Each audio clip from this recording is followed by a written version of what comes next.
place has seen a lot of faces come and go. Years of Friday nights filled with noise, with memories, with family. But homecoming is more than a game. It's a heartbeat that never left these bleachers. Every generation that wore purple carried the same promise: to leave this field better than they found it. Tonight, that legacy meets this moment. When you walk through that tunnel, you don't just play for yourself. You play for every name that has come before you. That's how you build a legacy. We build that legacy together. Tonight, Mustangs is another test. Directing traffic, airs it out towards the end zone for Spencer. Touchdown! Towards the end zone for Blevins, and he caught it! Touchdown! We face it as one tribe, one heartbeat, one brotherhood.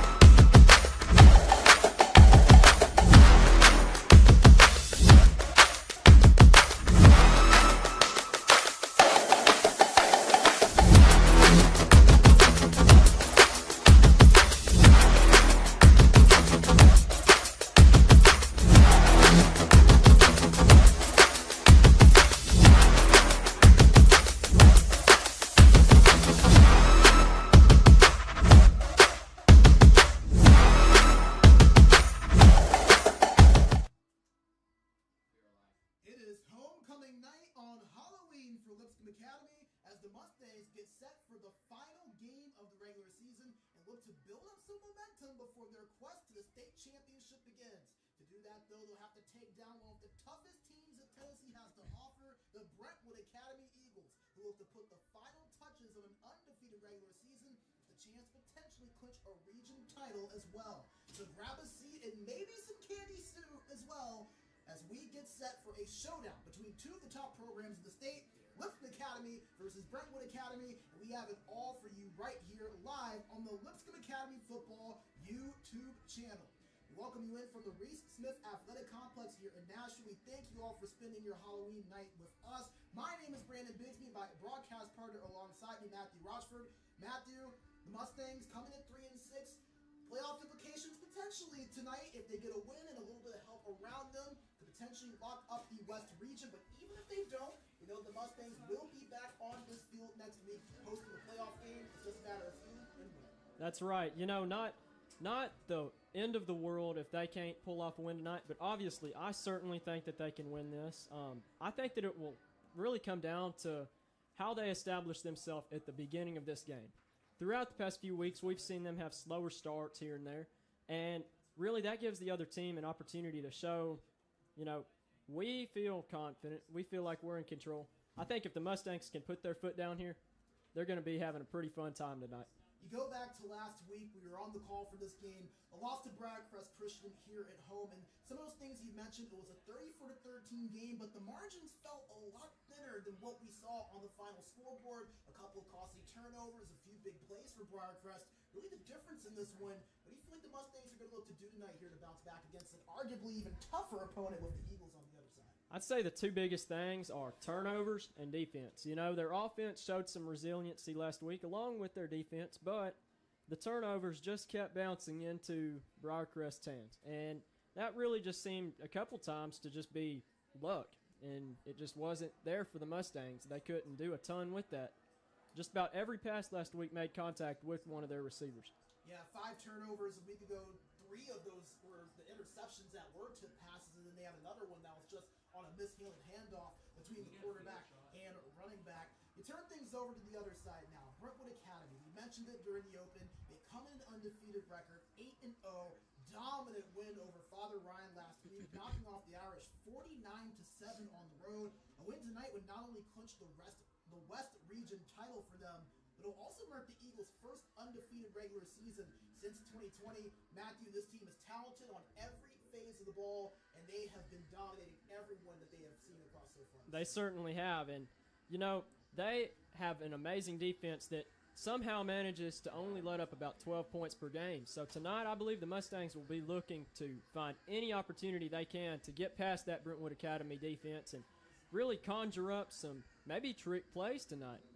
Hey, it is Halloween. Maybe a few tricks, maybe a few treats as well for the Mustangs. We talked about the dominance of the Eagles. How about this, Matthew? They have averaged a margin of victory this season of 29.4 points per game. But something even more fun, we're going to have a match between two of the top receivers in the state. Keyshawn Bowman, 5-star prospect in the class of 27 for Brentwood Academy. And we all know him, we love him. It's a bird, it's a plane. No, it's Super Cam Blivens for the Mustangs. Those two are going to be must-see TV tonight as you see the Mustangs make their way out onto the field. Absolutely. You know, Cam Blivens this year has got 921 total yards in offense right now. And that's not even to mention his 10 touchdowns, 2 of which have been on punt returns. We'll see what he can do. A trio of interceptions as well, including last week against Briarcrest Christian. We're going to have the prayer, the national anthem, and then we will be back for coin toss and the kickoff. Brandon Bixby, Matthew Rochford here with you in the booth. Do not go away. Mustangs versus Eagles right here on the Lipscomb Academy Football YouTube channel. Fans, we would ask that you would please rise for a word of prayer, led by Head of School Dr. Brad Schultz, and remain standing for the singing of our country's national anthem, led by Abigail Fisher, Abby Verne, Mina Chen, Luke Cernock, Luke Paul.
All right, we are back as we just got through the anthem. Brandon Bixby, Matthew Rochford with you up in the broadcast booth as we are just seconds away for kickoff. At this time, we direct your attention to mid.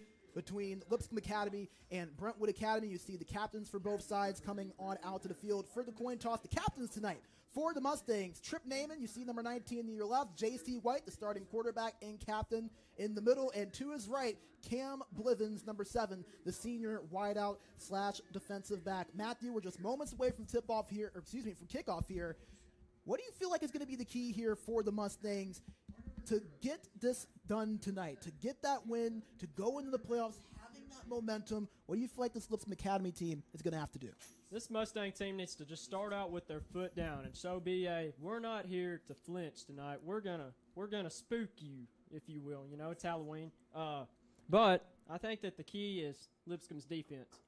Their defense has been pretty solid the past few games, despite what the scoreboard has shown a couple times. But overall, their defense is good. And I believe if they can hold this Brentwood Academy team to small amount of points here in the first half, Lipscomb Academy can really establish a strong presence offensively and not have to stress as much about what's up on the scoreboard.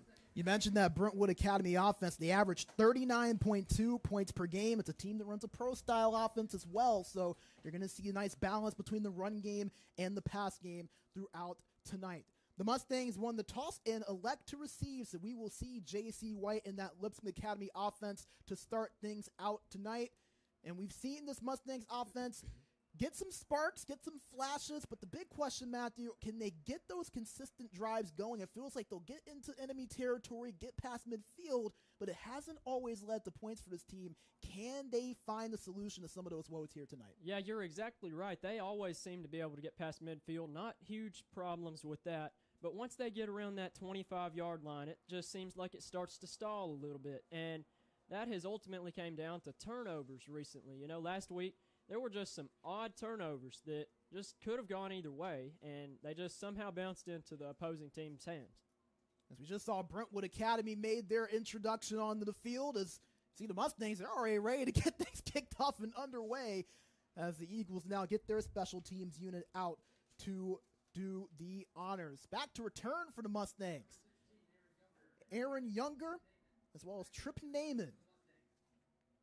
The defensive back, Trip Naiman, he's returned to kickoff for a touchdown already this season. Number 19 will be top left of your screen.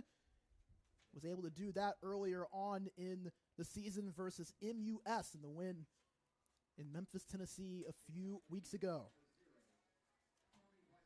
It'll be Tommy Bocciero to kick this off, the senior kicker / punter for Brentwood Academy. How about this, Matthew? He's committed to Rice, 5-star kicker, according to Cole's Kicking, one of the top kicking and punting prospects.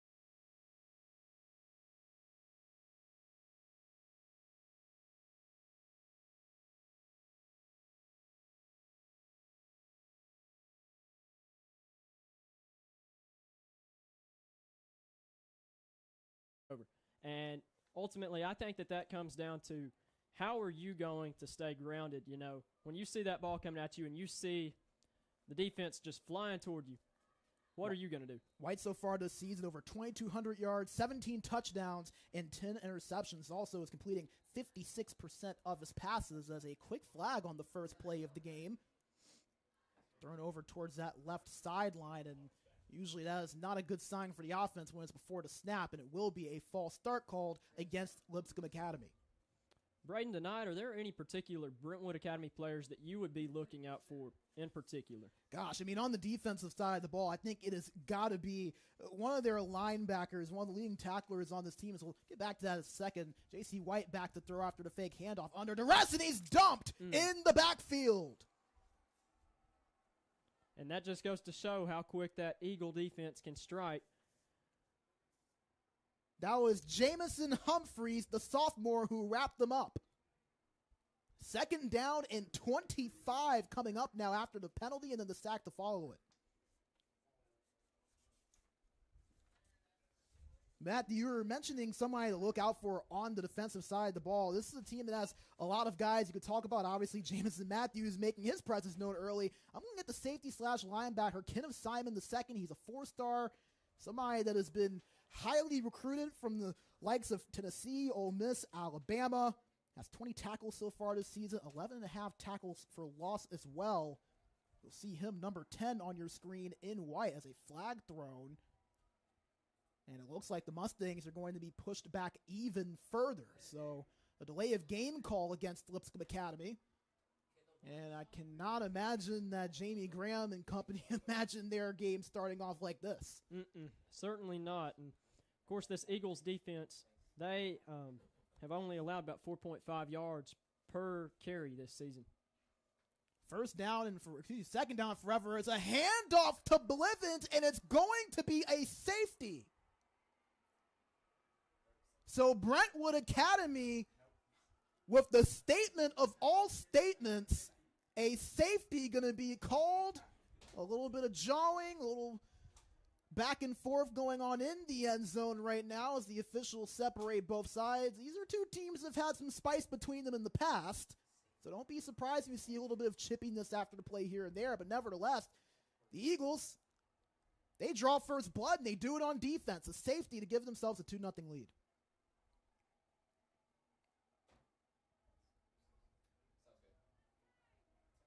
So 11:03 to play here in this first quarter. Lipscomb Academy going to have to do the rare punt kickoff that you will see after safeties, as Bennett Johnson will be the one booting this one away. Certainly not what the Mustangs were looking for, but now we'll get to have a look at the Mustang defense, which should be pretty exciting tonight. Considering how they've done the past few weeks, they have really shown a good job of protecting the pass game. You know, they can really see what the quarterback is doing and get ahead of him for the most part. Yeah, and I mean, you look at the final scoreline against Briarcrest last week, a 34-13 loss. That actually was less points than what Briarcrest averaged coming into the season, and you consider the 5 turnovers and the defense being put in some difficult spots to have to come out and try to make those big stops. Something else interesting, Matthew, only 8 completed passes for Briarcrest in that game last week. So the Mustangs made their lives difficult offensively. It's just they were able to hit on a couple of big plays and capitalize on those turnovers. That was the difference in the game. But the Mustangs defense looked about as good as we have seen it all season a week ago on this field. They really started to buck up toward the end of the game.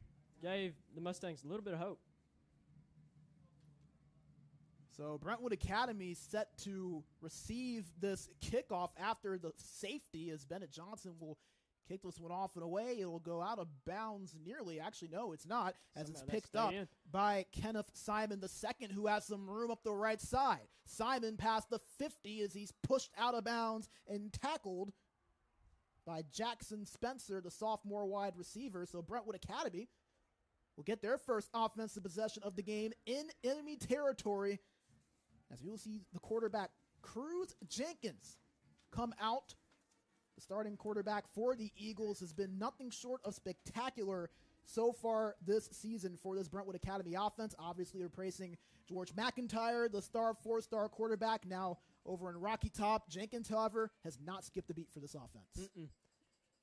Of course, not the best field positioning for the Mustangs, but this is where we have seen their defense do some of their best work this season. They seem to really stand up in their own territory. And this is going to be in a big spot as well. We mentioned this earlier on in the open, but if you weren't with us during pregame, this is a Brentwood Academy team that loves to jump all over their opponents early on. They are outscoring teams 222-33 in the first half of games this year. So the Mustangs going to want to try to keep themselves in striking distance early and often. Just keep themselves in this game for as long as they can. Maybe even get a lead as a handoff to the tailback. That's Wyatt Ludke, who is still up the right sideline. He's shoved out of bounds, gets past the 20-yard line, and the Eagles all of a sudden in the red zone. And not only do they strike quick from the get-go, but they also tend to beat their opponents by about 21 points or more. You know, the past 7 of their 8 games, they have won 21 points or more. That was Christian Blivens on the tackle for the Mustangs. That's the brother of Cam Blivens. We've seen Christian Blivens step up in the secondary a few times over the last couple of weeks. As Jenkins checking over the line of scrimmage, has one receiver wide out to each side with a pair of backs in the backfield with him. Going to throw it to his left, finds his main receiver, Keyshawn Bowman, who gets it to about the 5-yard line. He's wrapped up and tackled, but not before Brentwood Academy could move the sticks for a first down. That was Cam Blivens on the tackle. That was a little top receiver on top receiver crime right there. We mentioned that matchup earlier on. Bowman, a 5-star recruit, ranked 29th overall in the country in the 2027 class, number 2 in the state, was originally committed to Oregon and just narrowed things down to his top 10. So going to be a tough assignment for the Mustangs defense, making an impact early. Yeah, Bowman, he averages 39 yards per game. Very impactful.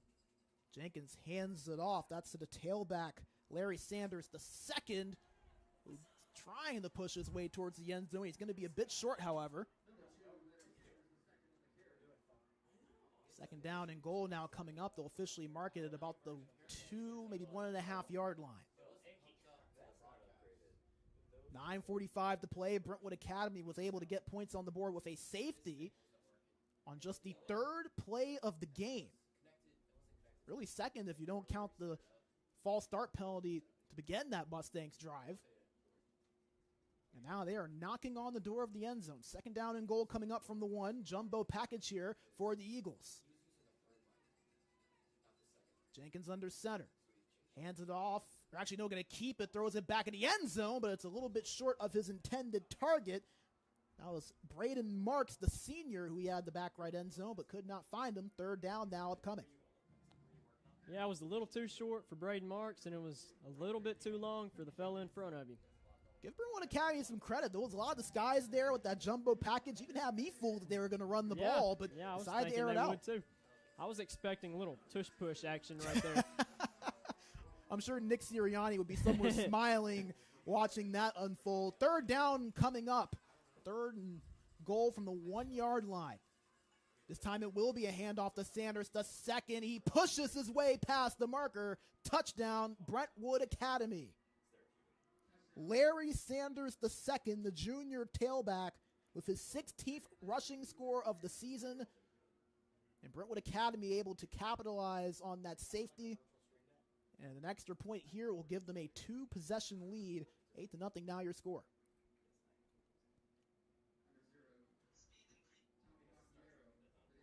Tommy Bacchiero to kick the extra point.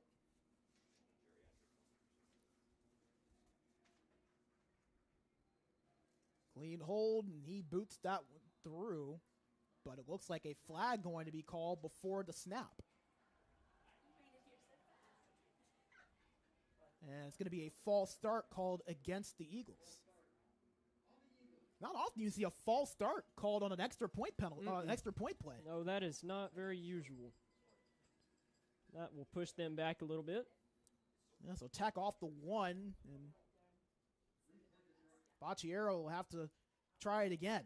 Don't think he's too concerned. His career long from field goals is 59 yards, so I don't think he's too concerned, but does give the Mustangs a chance to block it. We've seen them block a few over the last couple of years. As Bacchiero's extra point. Good. 9-0 Brentwood Academy, your score, with 9:13 to play here in this first quarter. Matthew, obviously the Mustangs, not the start that they would have liked to have had, but we've seen this team overcome early adversity before. Just going to have to go ahead and do it again. That's right. You know, only down 9 points right now. This is a great opportunity for their offense to get out there and make a stand. We'll see if they can find their way to doing so. As back to return here for the Mustangs once again, Tripp Naiman and Aaron Younger. As Bacchiero will do the kickoff duties here for the Eagles. We mentioned some of the implications for both of these two teams in terms of the playoffs next week. Brentwood Academy, they have clinched a bye week next week no matter what happens tonight. They can finish no lower than the 2 seed. Really what they're looking for is to clinch that West Region title in that number 1 overall seed. They will do that with a win tonight. The Mustangs, They can go as high as 1, can't finish second, but cannot finish any lower than third in the region. So we do know that the Mustangs will be hosting a playoff game. It's just a matter on if it'll be next week or if it'll be in 2 weeks if they're able to win today and get a Briarcrest Christian loss, as the kickoff is going to be taken by Younger for a touchback in the end zone. Goes in and lets that one fall for a fair catch. And the Mustangs going to start up their second possession of the evening.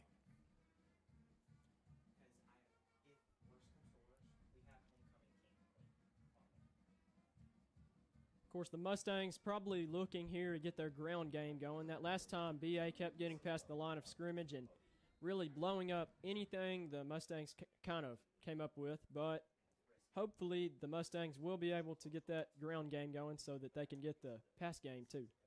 Blivens and Z Crockett in the backfield for White. He's going to throw it over to Blivens, right sideline, puts on a move, gets it to about the 26, maybe 27-yard line. A nice gain of 7 for number 7, Cam Blivens on the catch. And they're actually going to mark him down at the 26-yard line, so 2nd down and 4 coming up, approaching the 9-minute mark.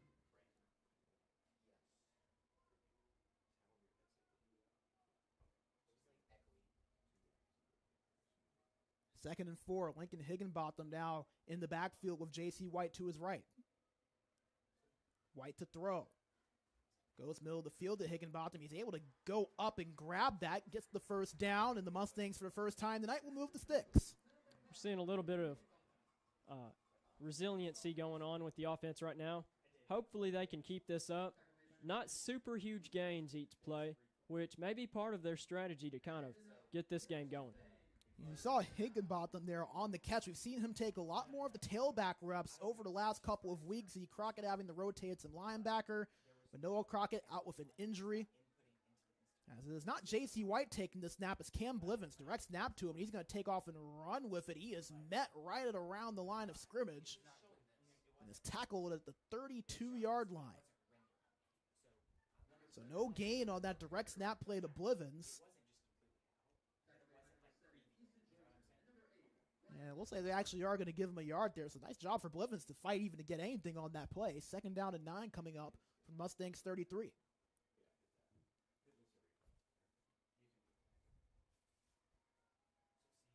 .803 to play here in the first quarter. Mustangs trail 9-0 here early. Z Crockett in the backfield with J.C. White. Fakes the handoff to him. White stops. Throws it over to Z Crockett, who has some room to the left side as he is shoved out of bounds. And a late flag going to be thrown there. We'll see if potentially that could be unnecessary roughness against Brentwood Academy. I believe that will be. It might be a late hit, but I believe you're right. It's unnecessary roughness. Once again, not a huge pickup that play, but any positive gain is great. It's Halloween, but I didn't dress up as a referee this year, so I'll leave it to the actual officials to make the call. And there's a reason why, because the Mustangs are actually going to be going backwards. So it looks like the penalty going to actually be against Lipscomb Academy. We saw the flag thrown after Z Crockett was pushed out of bounds. But the penalty is going to be called against the Mustangs. Grabbing the face mask is the call. Didn't catch that from over here, but nevertheless, that's going to push Lipscomb Academy well back. Ball down going to be spotted at the 22-yard line. So that's a loss of about 10.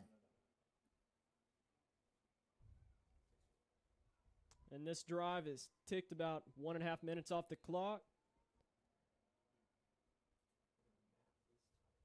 7:47 remaining. Mustangs need 20 yards for the first down. They've got at least 2 downs to do it. This is going to be a handoff to Z Crockett. Gets past the first level, pushes his way forward back to the original line of scrimmage. Gets it to around the 32. Run up the gut from the senior Z Crockett.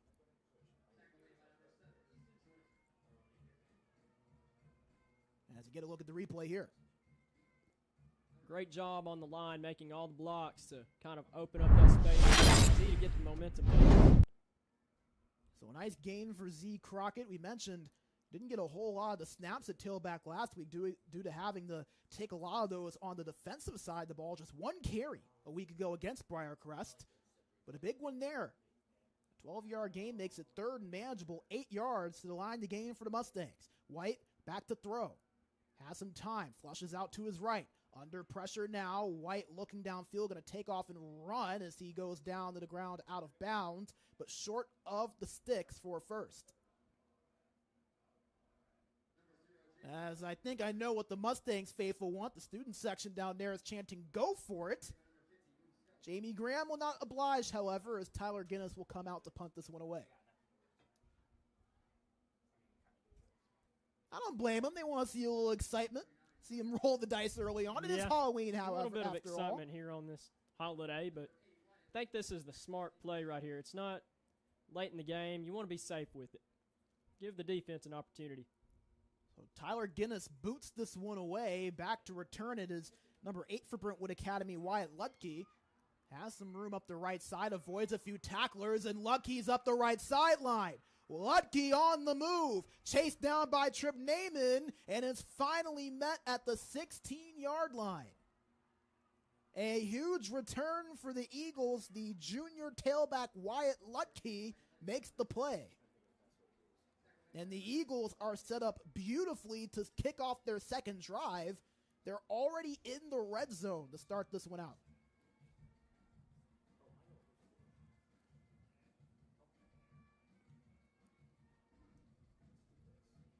And man, could he run. That was Yeah. serious jet action right there, Backpedaled a little bit, and I thought the Mustangs might get him, around the 20-yard line. Ball was officially spotted at the 17-yard line, so first down coming up. Brentwood Academy in the red zone. Only one time all season have they not scored when they've been in the red zone, as it's a handoff to Larry Sanders II. Gets his way to a nice little gain there, as they'll officially mark him at about the 12-yard line. So a gain of 5 for Sanders, second down coming up.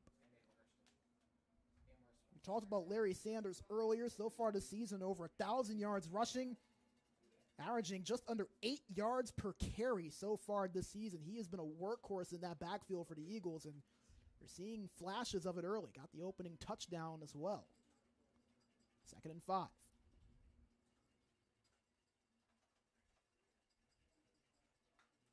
Man in motion for the Eagles at the line of scrimmage. That's Liam Titus. Jenkins to throw to Keyshawn Bowman, who high points it. Did he hold on to it? Yes. Touchdown, Brentwood Academy. The 5-star flashes, the 5-star talent, Keyshawn Bowman. And the Eagles soaring here early, a 15-0 lead in the first quarter.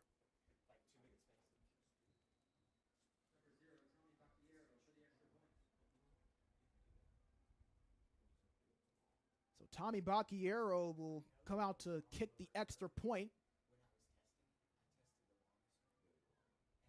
He has yet to miss an extra point so far this season.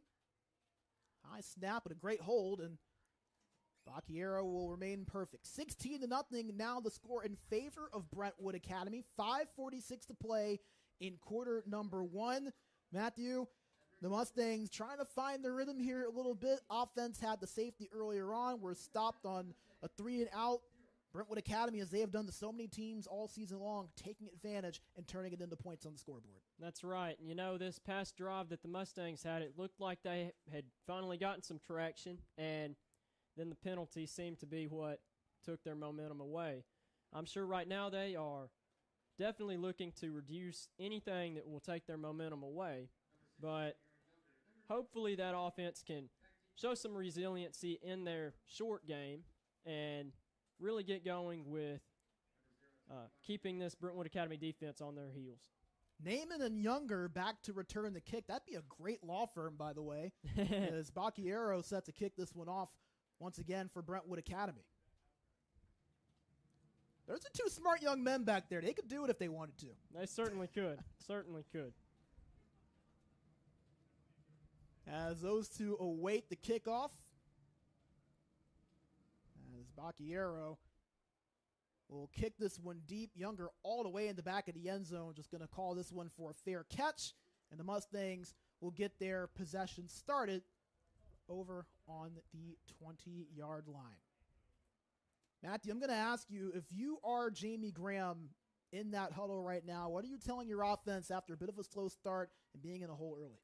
I would tell them to, demonstrate a lot of self-control right now and really just be calm with it. I'm sure there's a lot of excitement here on homecoming night and Halloween. Oh, yeah. And they, of course, are very excited to be playing such a tough team right now. And I'd say that if Jamie Graham can get them to just settle into what they know and trust their training, they'll be getting some stuff going. Third possession of the night for the Mustangs. First play of it is going to be a handoff to Lincoln Higginbotham, who gets it past the 25-yard line. A healthy gain on the first play of this new possession. And that's a good way to kind of settle the nerves a little bit, right? Get that ground game going. That's right. Just kind of plug it away and get a little bit of a rhythm going for your offense that struggled to find it so far. Any gain has got to be a reaffirmation for these Mustangs that they truly can stand up against this Eagles defense. 5:11 to play here in this first quarter. Mustangs trail 16-0 in the early going. 8 seconds to go on the play clock as White's going to hand it off once again to Higginbotham. Gets past the first down marker, gets even more as they'll wrap him up at the 36-yard line. 11 for Lincoln Higginbotham as a first down for the Mustangs. Pretty nice little gain right there. Good running from Lincoln Higginbotham to get through those defenders and really kind of carry them along with him. Another handoff to Higginbotham, avoids a tackle and is wrapped up at about the 38-yard line. He got past the line of scrimmage. We see a lot of run game right now from the Mustangs. I'm sure that they are looking to establish that run game right now so that they can get that pass game going on a little bit later in this game. 2nd and 8, ball spotted at the 39. Mustangs trying to run a little bit of tempo, and now they'll look over to the sideline and get a call. 19 seconds to go here on the play clock, and it's going to be a complete adjustment and audible here for the Mustangs. 3 wides now to the left, 1 to the right, being Cam Blivens. Handoff to Z Crockett, who was dumped behind the line of scrimmage. That was number 24, Jamison Humphreys, who had the opening sack earlier on in this quarter.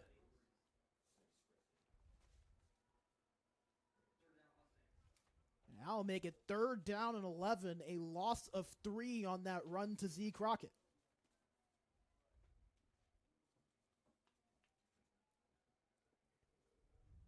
.340 to play here in quarter number 1. Mustangs trying to earn their way into Brentwood Academy territory here. They would need to get it at the 47, their own 47, to move the chains.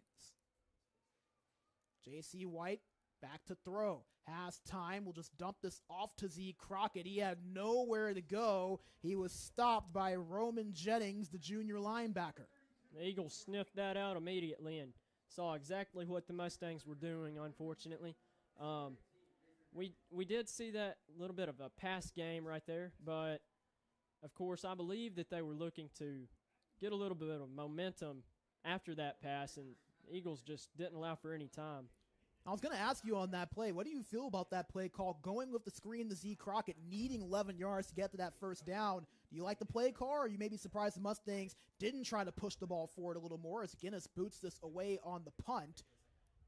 Well, Braden Eagles going to let this one fall. It's still rolling past the 10 and at about the 8. Great boot from Tyler Guinness, a little golf swing celebration at the end of it.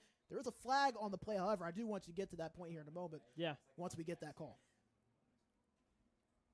Officials are discussing it.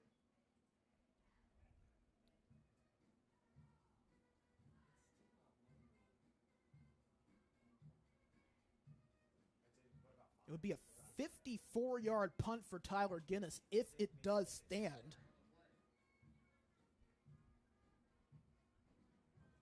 Just 1 yard shy of his longest of the season of 55 yards.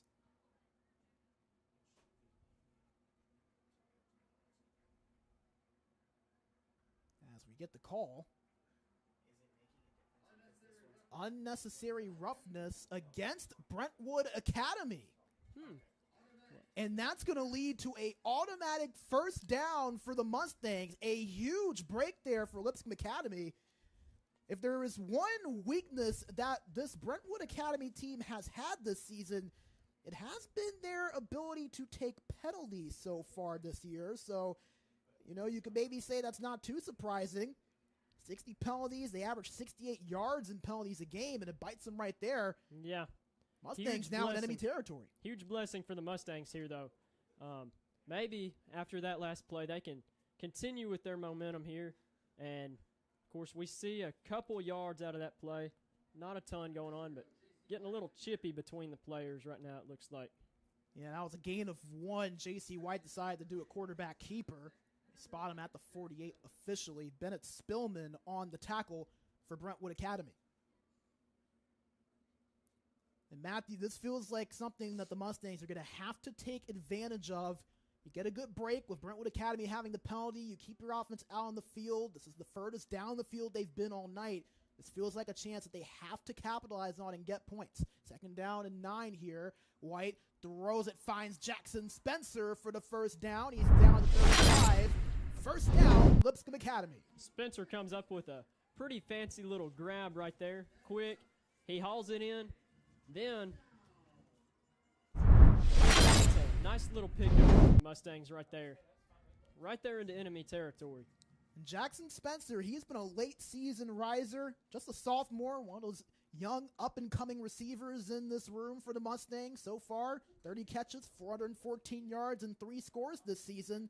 Last week against Briarcrest, 7 catches, 97 yards, and a touchdown. So making his presence known here in the first quarter. 1:20 to play. As White rolls to his left, will get the screen pass over to Robert Nicholas, who gets a nice little gain. Nice little 8-yard gain right there. All of a sudden, the Mustangs are moving their way down the field, approaching the last minute of this first quarter, and they are knocking on the door of the red zone.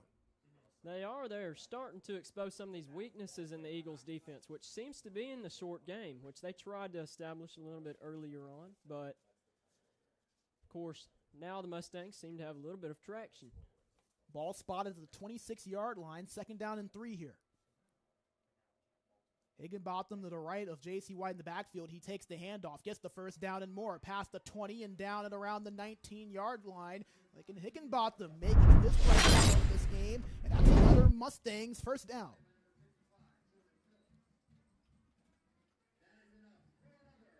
And how about this? The Mustangs now in the red zone, ball being spotted on the 19-yard line. That is just the 6th time this season that Brentwood Academy has allowed someone to reach the red zone. Now that's impressive right there. Just goes to show you that this Mustang offense can certainly establish a presence in this game. The Eagles' opponents are 3 for 5 when they have been able to get to this point. The Mustangs going to hope to make it 4 for 6. 1st and 10 here. Last play of the quarter as Higginbotham gets the handoff, moves his way to about the 14-yard line.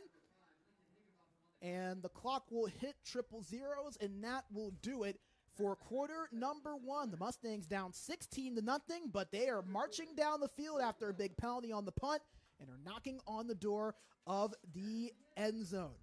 Brandon Bigsby, Matthew Rochford with you in the booth. We're going to take a short break, but we've got an interview. Our very own Ella Organ got to sit down with former Mustang and current Vanderbilt Commodores receiver, Junior Sherrill. Hi, I'm Ella Organ, and today I'm here with former Lipscomb Academy student, wide receiver at Vanderbilt University, Junior Sherrill. Hey, how you doing? So how old were you when you first started playing football? I started playing football at a young age. I started playing football when I was 4 years old out in Nashville, a little team called Greymar Pirates. And what is your favorite memory at Lipscomb? Just being with the team, being with some of the guys on Thursdays, going to McDonald's before the games. That was always a fun time. And what is your favorite teacher or class at Lipscomb? Definitely Profe. Shout out Tim Taylor. That was my guy. There's some more people out there that I can't remember off the top of my head right now, but yeah. And did you always want to play football in college? Oh yeah, that was definitely a goal of mine since a young child. It still is. Playing at the highest level and potentially playing in the NFL. So yeah, that was my goal. And what's the best piece of advice a coach or teammate has given you? Just continue to put God first in everything you do. You can't do nothing without God. Like Philippians 4:13, I can do all things through Christ who strengthens me. So I'm going to keep that. And what advice would you give to student athletes at Lipscomb Academy? don't get too much in your head. Stay in the now, stay where your feet are, and just enjoy life. Thank you so much. Thank you. With Junior Sherrill for making that happen. First play of the second quarter, a handoff to Z Crockett, scampers his way to about the 10-yard line, inching towards that first down marker. Going to be close, but did not look like he got there. Kind of liked what Junior Sherrill said there. Don't get too much in your head. Of course, Mustangs can pull off just about anything they want to. It's a matter of that mentality. Yeah, fitting for the way this game has gone that he gave that advice. And hey, if there's anyone this team would want to listen to, it is Junior Sherrill playing on Saturdays, the #1 receiver right now for a Vanderbilt team ranked top 10 in the country. Won a pair of state titles with the Mustangs in 2021 and 2022. 3rd down and 2 coming up for Lipscomb Academy. Ball at the 11-yard line. White going to keep it. Nice play as he gets the first down, and even more had the Eagles defense fooled. A trick, not a treat for them on that play. Mustangs move the sticks, 1st and goal coming up. We saw Nick Pointer moving around quite a bit prior to the snap.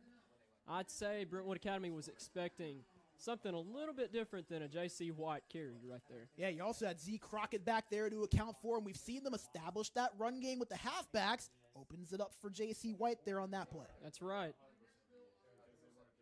So 1st down and goal from the 8-yard line. J.C. White has Z Crockett to his right in the backfield. Cam Blivens, the lone receiver, to his left, with Nick Pointer and Jackson Spencer to the right side. As White, another quarterback keeper, got tripped up there as he could not get past the first line of defense. A little bit of jawing after the play, and again, this is a matchup that has been kind of spicy the last few years. These are two teams that are very familiar with each other. Maybe don't necessarily love each other all that much, might not give them the best Halloween candy at the end of the night, but nevertheless, two teams with a lot of success and are very competitive with one another. That's right, Braden. And, of course, some of the fans here in the stadium tonight did not seem super thrilled with the lack of a call right there. But, of course, the refs have got a whole lot better perspective than we do here in the booth or out in the stands. And like we said, in a game like this where you're going to see some of that chippiness, they're not going to be afraid to throw that flag out. So got to watch out. Higginbotham gets the handoff, evades one tackler, trying to evade another set, as he is wrapped up at around the 7. And it's going to be 3rd and goal coming up for the Mustangs.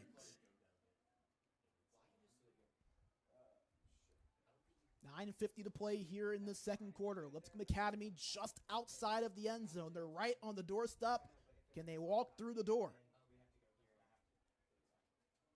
I think that's going to come down primarily to blocking right here and whether your receivers can get open.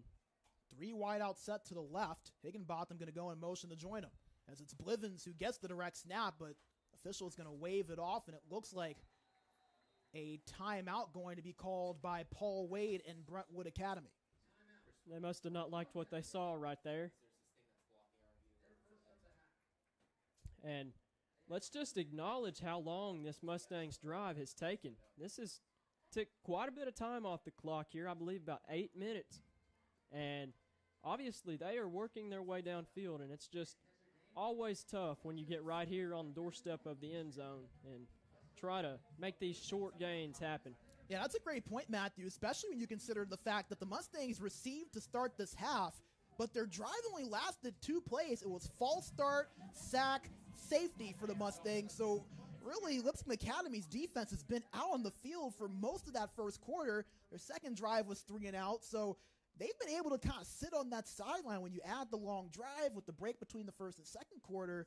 It's been about close to 10, 15 minutes now. They've just been kind of able to sit, catch their breath, talk some things over, while the Mustangs offense does the rest of the work out on the field. Yeah, that's one way to keep this high-powered Eagles offense from striking too quickly and give that defense for the Mustangs a little bit of time to catch a breather in between plays. So we're back out of the timeout. As it looks like that timeout actually was charged to Lipscomb Academy, as it's a direct snap to Blivens. He's going to throw it over the top to Kleinite, and he grabs it! Touchdown, Mustang! That trick certainly had a treat tonight, Braden. I'll tell you what, I do not think the Eagles saw that coming. I don't think really anybody saw that coming. The sophomore tight end, Jack Kleinite, on the pass from Cam Blivens. And the Mustangs, with the exact counter punch that they needed, a touchdown to score as the extra point ready to happen with Bennett Johnson. Boots it right down the middle, up and true. 16-7 now your score, a passing touchdown. Cam Blivens, his second of the year, finds the big tight end, Jack Kleinite, his first touchdown score this season. As let's get another look at the replay here. Matthew, break it down for us. A very good play from Jamie Graham in the offense. Yeah, well, you see, Cam Blivens, I'm sure they were expecting to run with that, especially that little move he makes right there. Instead, he does a little bit of a jumper, you know, kind of like that Derrick Henry play we saw go with the Titans, and it somehow finds the end zone right there. Well, hey, Cam Blivens, he's a basketball player. He's a guard. He's used to passing, finding his open man. Does so right there on the football field. His second passing touchdown of the year, and it comes in a big spot for Lipscomb Academy, trimming that Eagles lead down. And like you mentioned, Matthew, earlier, that defense has had a lot of time to rest. Now they can come back out onto the field fresh and ready to go. And this will be exciting to see what changes the defense has made. And obviously, the Eagles' offense will be looking to get some speed going again, but hopefully this defense will be able to sniff out whatever they conjure up. So Bennett Johnson will kick this one off. Brentwood Academy with 3 guys back ready to return this one. As Johnson will kick this one off and away, and it will be Lex Baskin to return this at about the 17-yard line. Baskin, he's averaging 46 yards return, but not going to find much there. He's stopped at the 25, and there was a flag thrown a little bit before that happened. So let's see what the call is for. If it's against Brentwood Academy, they were marked down at the 25 officially. That would knock them back even further. And it is going to go against the Eagles. Once again, a little bit of penalty trouble from the Eagles. That seems to be holding them back quite a bit in this game. And we mentioned that this is a team that if you had to point out a weakness for them, it would be the penalties, averaging 68 penalty yards per game, 60 total penalties so far this season.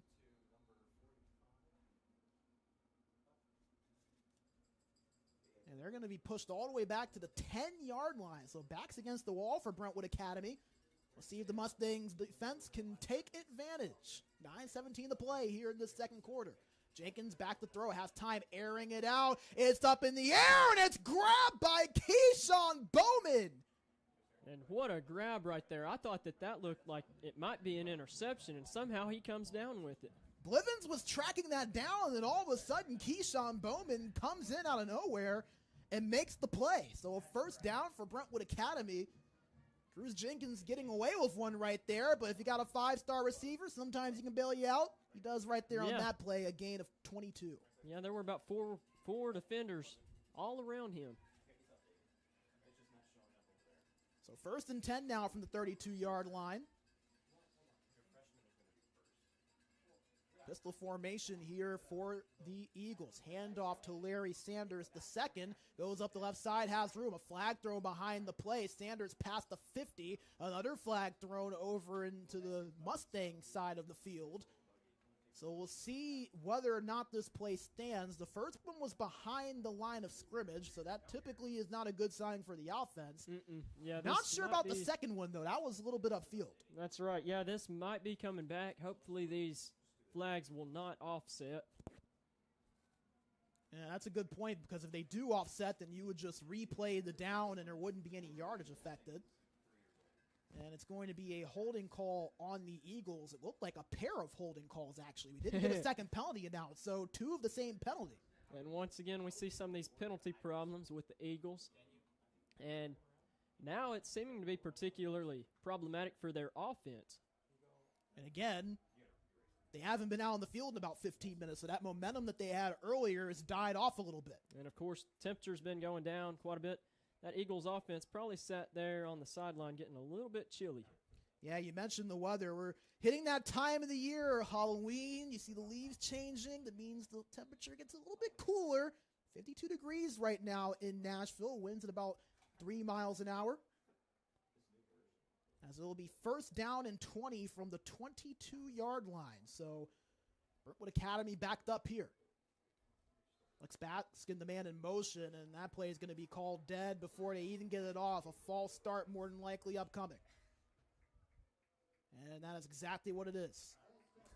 It's funny, the Eagles offense seemed to know what they did before the refs told them because they were already heading back to the 10-yard line. Yeah, typically you'll see a little bit of lobbying like, hey, come on now. They jumped over the line of scrimmage. That was them, not us. They said, you got me. You got me. Yeah, they Guilty weren't as fighting charged. them on that one. So that'll back Brentwood Academy up even further. First and 25 from the 17-yard line. They were already at around the 38 in Mustangs territory after that Larry Sanders run.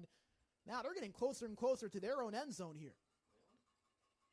Cruz Jenkins back to throw. He's under pressure. Going to just dump this one out and puts it into the dirt. It's great to see that pressure by the Mustang defense right there. You know, Brentwood Academy was looking for a pretty big gain on that play right there. Of course, they needed it pretty bad as far back as they've been pushed, but that pressure from the defense, of course, didn't give Jenkins a ton of time to think about what he might do with that. That was the lineman Ty Hathaway on the pressure play. Some offensive line, getting some defensive snaps here tonight as well. 2nd and 25 coming up with 8:23 to play before halftime.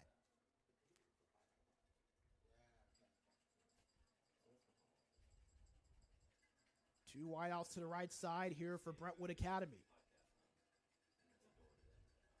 Larry Sanders the second in the backfield to the right of Cruz Jenkins.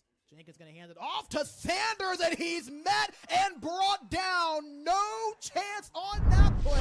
A flag thrown late, but on the money was Jay-Sean Jones, the freshman linebacker. I mentioned the penalty marker there. Let's see what the call is. We saw Jay-Sean Jones celebrating a little bit at the end of that play. You would certainly hope that's not what it's for. But let's see what the call is. Oh, and it's going to go against the Mustangs.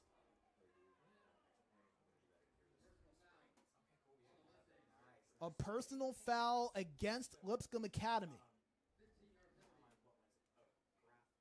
And that will cost them 15 yards, I believe. It is still third down, however, so 3rd and 12, so not total disaster for the Mustangs, but obviously that does give them a little bit less room behind them.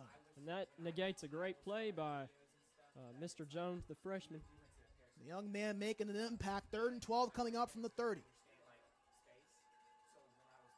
You're hearing cowbells, fans starting to get loud here. Handoff to Larry Sanders. The second he gets the first down, and he's going to get more. Gets past one tackler, past the 50, and is shoved out of bounds at around the 45. Larry Sanders the second, once again, stepping up for the Eagles. And that's the kind of traction the Eagles have been looking for these past few plays. You know, they've been having a hard time of really kind of figuring out where to go with the ball and how they can penetrate this Mustang defense, but it looks like they might have come up with something on that last play. And you can't even blame that on the penalty because it was on a run, and he got about the 25 yards that he would have needed. But those are the plays that when you have that momentum, 3rd and long against a tough team like this Brentwood Academy squad, those are the ones that hurt a little bit more late in games. As the official was going to stop play, as Brentwood Academy going to call a timeout, that play clock was all the way down to 3, so they were going to have to snap it quick. Both the Mustangs and Eagles now down to 2 timeouts here in this first half. 8:03 to go before these two teams head to the halftime locker room. Matthew, what have you seen so far from these two sides? Well, for the Mustangs, it seems that one difficult thing for the defense is that all year they have been seeing teams that have a little bit slower players that they can really take particular angles to meet them where they're going to be. This Brentwood Academy team, they are quick, and they will get ahead of you. They're shifty, and they will get where you would never really expect high school ball players to be. And, of course, the Mustangs' offense has been pretty fortunate this past drive, but the defense has got to get them back on the field here. A half moon here on Halloween night. It is spooky season. Happy Halloween to all of you guys out there. Hope you got a nice bowl of candy next to you as you sit down and enjoy some high school football here tonight. The final game of the regular season. Again, Brentwood Academy, we know their situation. They're looking to go undefeated, looking to clinch a region title. The Mustangs could win the region title if they get a win tonight here against the Eagles and get a Briarcrest Christian loss. So a lot on the line for these two teams. Regardless, we do know the Mustangs will be back on this field at least one more time this season. As we're back underway, Jenkins fakes the handoff and it's looking to throw. He's going to rip it deep towards the direction of Lex Baskin, and he's not going to be able to haul that one in. Incomplete. Second down coming up. And speaking of speed with this Brentwood Academy team, their own running back, Larry Sanders II, he runs the 40-yard dash in 4.97 seconds. He is not slow at all. Not at all. And he's a guy that we have seen really step up, and he's someone that head coach Paul Wade really relies on. He talked about the importance of the run game earlier on this season. He said, we always use the cliche, let the running back make us right. Safe to say, Larry Sanders II has made this team right so far in the Knights contest. That's right. Throughout the season as well, 1,000 yards, I believe he achieved last week. Yes, he did. As a handoff to Sanders, but he had no room to spare. It's Jay Sean Jones on the scene once again. Braden, there are a couple flags thrown way back at the 25-yard line. Hopefully this will not be against the Mustangs. It was an awfully quick play. I'm interested to see what that flag is going to be. And it's interesting where they threw it as well. Yeah, middle of the field at around the, about the 29-yard line. There weren't a ton of Mustangs back there to toss a flag over. Officials are having some discussions and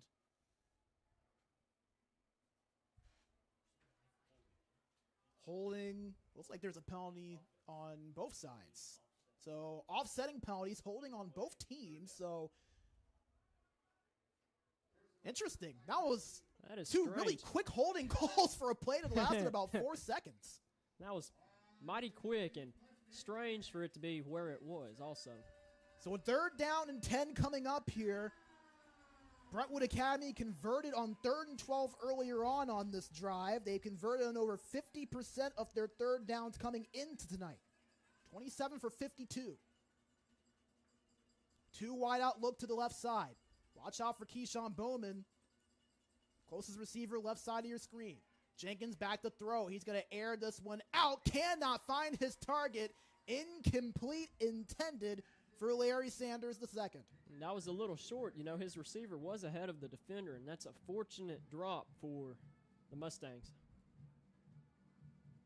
4th and 10 at the 45, and I'm not seeing any of the offensive players. There we go. I was going to say they haven't gone off the field just yet. You wondered if maybe Paul Wade thought about rolling the dice, but he's going to go ahead and bring his punting unit out onto the field. Cam Blivens back to return this for Lipscomb Academy. Tommy Bacchiero to punt this one away for Brentwood Academy.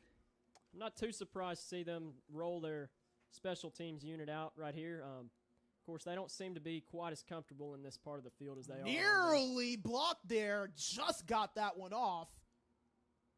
As that ball is going to take a nice bounce and a roll past the 10. There was a flag thrown over at the right sideline near the Mustangs. Makes you wonder potentially if there could have been a hold or maybe a sideline violation.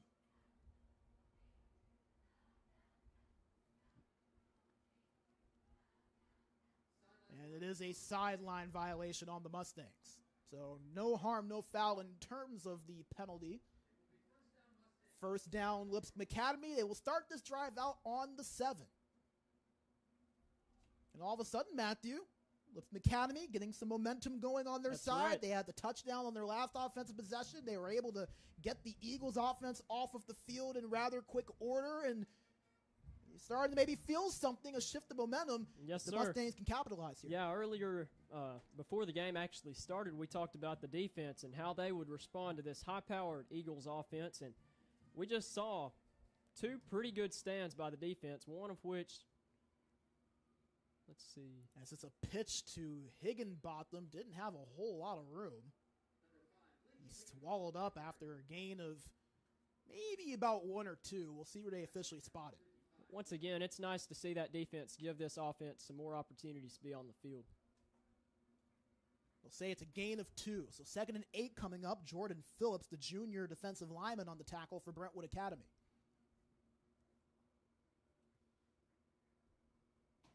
Approaching the 7-minute mark here in this first half. Lipscomb Academy trail by 9. 16-7 your score, but the Mustangs have gotten some momentum rolling for themselves here.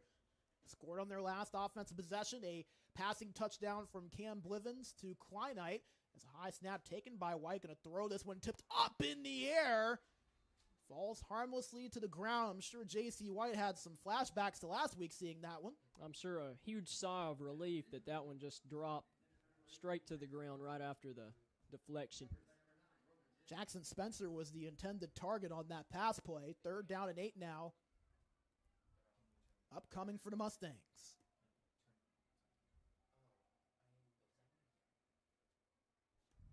Play clock down to 15 as Lipscomb Academy gets set at the line. Higginbotham in the backfield with J.C. White to his right. White, 3-step drop. Has plenty of time. Flushes out to his left.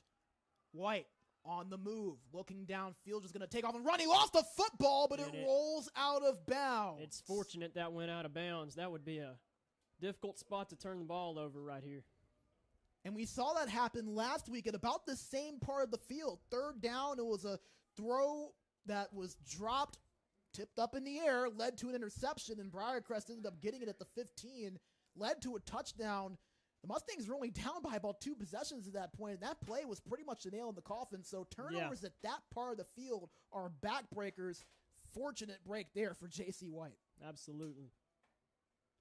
So nevertheless, 4th down and 3 coming up at the 14, and understandably so, the Mustangs not even going to think about going for this one. So Tyler Guinness out to punt this one away for the 2nd time. A flag going to be thrown over towards the return man, Wyatt Lutke.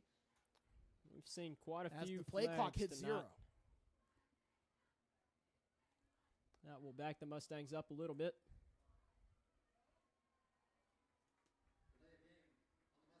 We've seen a couple of delay of games so far tonight. A lot of yellow laundry out on the field. So I'll make it 4th down and 8. That's Guinness now going to have to punt this nearly from the back of his own end zone. Hits off the side of his foot. Not the best punt from Guinness, and it's going to roll to about the 44-yard line. So Tyler Guinness, who has been about as efficient as you could ask for punting the ball, didn't get all of that football. And that's going to set up Brentwood Academy quite well. It'll be inside Mustangs territory. This is about back to where the Eagles punted this off just a few plays ago. And, of course, we've seen some stands from Mustangs defense right in this particular area quite a bit lately. So it'll be officially marked at the 43-yard line. So that is where Cruz Jenkins in this offense for the Eagles will set up shop with 6:33 to play here in the 2nd quarter. Larry Sanders in the backfield with Jenkins. Jenkins going to hand it off to him. Gets wrapped up from the ankles. Trip Naiman on the tackle was the one to get there. Good job for the Mustangs not allowing too many yards that time, because they certainly are aware that Mr. Sanders can strike pretty quickly. Doesn't take him long. You mentioned that 4.9 40 speed that he has. He's someone that if he gets in the open field, watch out. 2nd down and 9. Jenkins hands it off to Sanders again, this time up the left side. Gets the 1st down and more. Jenkins past the 25 and shoved out of bounds. A gain of about 18 for Larry Sanders. That play looked almost the same as the last one. Of course, a few more yards this time, unfortunately. A little halfback misdirection, and give a lot of credit to that offensive line of Brentwood Academy, able to create that gap, and Larry Sanders just able to take advantage of it and let the athleticism do the rest. It was officially marked at the 21-yard line, so just outside the red zone, 1st down for the Eagles. Jenkins looking over to the sideline, changing the play. Just 3 seconds to go on the play clock. They're going to have to hurry this up. 1 second now, clock down to 0, and just get it off. Another handoff to Sanders. Bounces off a tackler. Could not get much, though, as he was swallowed up. It's maybe about 2 yards on that run. Jackson Whaley was the one to bring him down. Second down and 8 coming up. Looks like the Mustangs were ready for another run play that time. I wouldn't be surprised if the Eagles send another run play their way. As the official is going to stop play. Play clock was down to 8 seconds. And it looks like they're going to discuss a few things here over at the 30-yard line. Maybe a timeout called. Didn't get a signal for it. We'll see. Jamie Graham talking to one official on the right sideline. Paul Wade talking to one on the left. And if I'm the Mustangs, I'm not really thrilled about that because the Eagles, they weren't even set offensively yet. That play clock was all the way down to 8. You maybe could have gotten a delay of game. Yeah. And now they'll keep the clock rolling, and that play clock is now all the way up to 20 seconds. Not sure what the stoppage was for, but nevertheless, now we're ready to go. At the 5-minute mark. Second down and 8, ball spotted at the 19-yard line. One wide receiver out to each side. Jenkins looking for Bowman, one-on-one. Blivens, he could not corral it in the back of the end zone, but a flag going to be thrown after the play. Blivens doesn't even realize it till after the fact. Let's take another look at that. You got to wonder if that's just potentially because Blivens did not turn his head, because it did not look like there was a ton of one-sided fighting going on right there. Yeah, I mean, I said it earlier. I am no official for a reason, but, I mean, that looked like just two guys going for the ball, but when you don't turn that head around, you give the opportunity for the official to draw that flag out when there's contact, and it is going to be pass interference charged against Cam Blivens. So from second down and 8 to a 1st and goal coming up. And that's a shame the way that worked out right there, but you would certainly rather see pass interference than watch that ball hit the end zone in a Brentwood Academy player's hands. And it looks like a sideline warning against Brentwood Academy. Interesting. So we've seen a couple of sideline warnings. We've seen one on the Mustangs. We've seen one on the Eagles. Everybody must be a little bit antsy tonight, a little excited. Yeah, I mean, we saw Brentwood Academy were pointing at something towards the end zone, but it's not getting the officials' attention. It's been an interesting quarter, to say the least. We've seen a little bit of everything. Yeah, it's certainly been pretty fitting for Halloween night. I don't see anything in the end zone. Maybe it's a ghost. Could be, would be fitting as well. Hey, Casper. Cruz Jenkins on the keeper, gonna just hurl this towards the back of the end zone, and it's caught. Touchdown, Brentwood Academy. There is a flag in the backfield as Cruz Jenkins was hit after the play by Harris Fisher. But could it potentially be a hold? That's possible, as you see a little more jawing back and forth. Well, it certainly could be a hold. We've seen a little bit of everything in this game tonight. And it's really kind of hard to tell what way it might go. Yeah, Brentwood Academy doesn't think so. They've already trotted their whole offense off the field. But again, if it is a hold, that will negate that touchdown in the back of the end zone. I didn't get to see who exactly got it. It was at the back left corner of the end zone, which is about as far away from the broadcast booth as you could possibly be. Yeah. And, of course, Brentwood Academy trotting off the field right there. That shows a little bit of confidence to the officials that they really don't believe anything happened. Yeah, it doesn't look like the Mustangs are fighting it either. So, yeah, the penalty is going to be against Lipscomb Academy. Roughing the passer called against Harris Fisher on that hit. And they're going to enforce that on the kickoff as well. So a touchdown for Brentwood Academy makes it 22-7.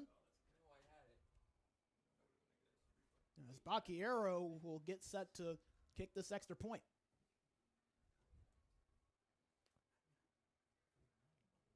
up and good.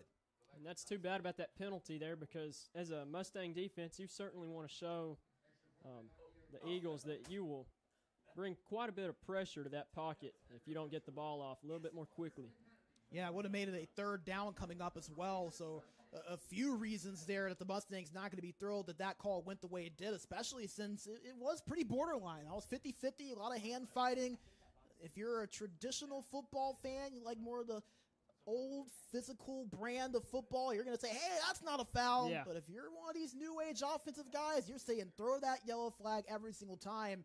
Unfortunately, the Mustangs, the victim of that one, 23-7 the score. Brentwood Academy up on Lipscomb Academy. Matthew, I don't know about you, but I try to be an optimist. The Mustangs, despite allowing that touchdown, it's still a two-possession game. So nothing really changes in terms of the situation. It's really just kind of the way the cake is designed rather than the cake itself. Right, yeah. Certainly still in control for the Mustangs. 4 minutes, 44 seconds to go. In a few minutes, they will be able to talk things over in the locker room. It'll be interesting to see how this game plan changes a little bit.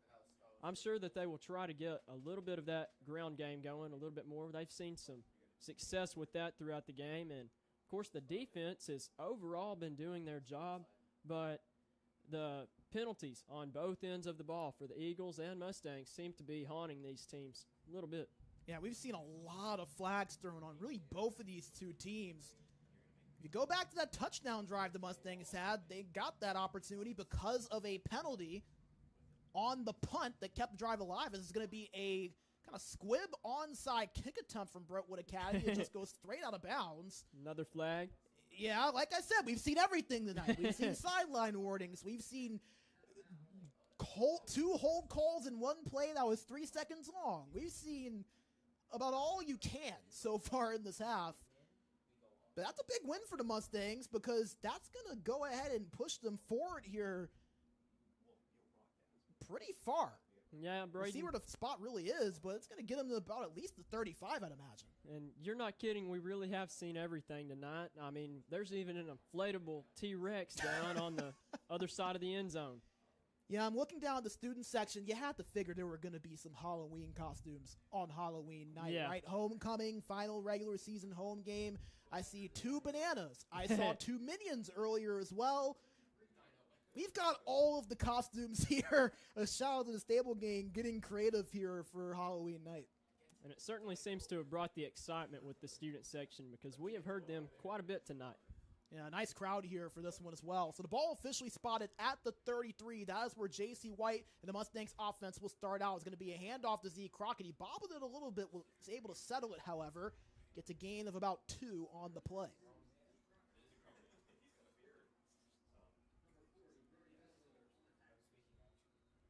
Officially a gain of 3, so 2nd and 7 coming up at the 36. Last drive we saw the Mustangs score on was pretty long and sustained. Got to imagine that if you are Jamie Graham, the head coach of the Mustangs, you want another one of those to take this in the halftime in a one-possession game. Yeah, I'd say the Mustangs are certainly looking to drag this out, not give Brentwood Academy's offense any time to score again. There's that T-Rex we were talking about. Z Crockett going to take the handoff, gets a short gain. Big shout out to our camera crew up top. They are eagle-eyed on everything, let me tell you. That's why we love all the great guys and gals here at Lipscomb Academy Broadcasting. They certainly bring the entertainment. So a 3rd down and 4 coming up. Ball spotted at the 39. That might be the best shot of the year. 3:35 to play here before the half. Trips to the right side. Cam Blivens, lone wide receiver, bottom of your screen. J.C. White checking at the line of scrimmage. 5 seconds to go on the play clock. And a second ago, Roman Jennings just about jumped the gun. White pitches it out over to Higginbotham. He's going to get close to that 1st down marker. I believe he got it, but we'll see when they actually mark him. I believe he got it as well. Let's see the replay right here. Yeah, it looks like he made it. They did get there. They spot him at the 46. 1st down, Mustangs. 3:15 to play. That's what you like to see if you're the Mustangs right here. You're, not letting too much time waste on that clock, but it still shows the Eagles that you are in control. pair of timeouts available to both teams as well. 1st and 10, ball at the 46. White fakes the handoff. Looking deep, trying to find Blivens. Overshot him, nearly intercepted, but it was dropped by the defensive back, Romel Kuhn Jr. Fortunate Kuhn Jr. was not able to haul that in right there. Of course, that was pretty good pass. Of course, that showed J.C. White's pretty good arm talent right there. He can certainly sling it down the field, and that was almost right on the money, just slightly overshot. And what have we said about J.C. White all year long? He is a gunslinger. He loves going for that big play. Overshot Blivens a little bit, and as you mentioned, Romel Kuhn Jr. just not able to get to that play. He's someone you probably don't want to test too much. He's got a few Power 4 offers, Miami, Boston College, Maryland, Oregon, amongst others. So one of many talented players in that Brentwood Academy defense is the Mustangs. Going to call a timeout with 3:09 remaining in the half. They have one more remaining. And it is 2nd down, 10 yards, so nothing too terrible on that last play, considering he was not able to bring that in. So the Mustangs, remember, they elected to receive to start the game, so Brentwood Academy will get the ball to start the second half. Right. And if you are Lipscomb Academy, you want to find some scores, and you got to put up a bit of a fight. You see some more Halloween shenanigans going on around here. Is that a chicken I'm seeing back there? It looks like he's getting in a fight with one of the fans here tonight. Hey, nothing wrong with a good chicken fight, right? You think that's an eagle in disguise right there? Possible. Seems to be reflecting some eagle behavior right there. Once again, big shout out to our camera crew up top. They have been beyond spectacular so far tonight. It's all about the fun over here. That's what we like to do here. 2nd and 10 coming up. Behind the play, ball at the 46-yard line. J.C. White fakes the handoff. Scrambles right. Flag thrown at the left sideline. White looking downfield, just going to take off, but he's wrapped up around the ankles. A nice play by Kenneth Simon II. Remember, there was that penalty marker thrown, so we'll wait and see what the call is. That's a tough shoestring tackle to see right there. That kind of slung White around a little bit. We mentioned Kenneth Simon earlier as someone to watch out for. But that play going to be negated. It's a holding against Brentwood Academy. Once again, penalty problems. It seems that these Eagles just keep having those penalty problems haunt them throughout the night, and that has really worked out quite nicely for the Mustangs. I'm going to be very interested to see what the penalty yardage is for these two teams at halftime. They've got to both be nearing, well over 50 on each side. That's right. The fortunate thing for the Mustangs, however, is that when they've gotten a penalty, it has not seemed to carry quite as much weight as these Eagles penalties. 2nd and 1, ball on the 45, now in Eagles territory. White to throw. Looking deep, strikes towards the middle of the field to Jackson Spencer. Puts on a move, pushing his way forward for more yards, and is wrapped up at the 5-yard line. 1st down, Lipscomb Academy. And way to go for Jackson Spencer, creating a couple extra yards out of that amazing pass play right there and holding on to the ball while a couple of Eagles flying in to try to take it from him. 2:45 to play, a gain of 20 for Jackson Spencer, who we talked about earlier, has been a late season riser at that wideout position. And just a sophomore, it's going to be pretty fun to see what he can do in the years to come. Yeah, you've got a couple of really good young receivers, him, Kobe Grigsby, McPointer, amongst others. As White, quarterback keeper, faked that handoff, has some room up the left side as he is pushed late there, and that's going to draw a litany of flags. White looking like he's hurt a little bit. Let's take another look on the replay, and there's some pushing and shoving over on the sideline. Coach is trying to break in between them. I believe this might be targeting right there. Yeah, J.C. White is down on the field. That was a late hit right to the helmet. That sure is a shame to see that. I believe that was Romel Kuhn Jr. there on the play. And that's why you saw the animated reaction from that Mustang sideline. J.C. White, he is still down right now. And the crowd saw it too. That's going to be one that the Mustangs are not going to be happy about. That was a late hit right there. J.C. White, he is still on the ground, the starting quarterback for Lipscomb Academy. and that is good to see. He just got up. Good to see him up, fortunately. Hopefully we'll see him back in the game later, but let's see what the penalty is.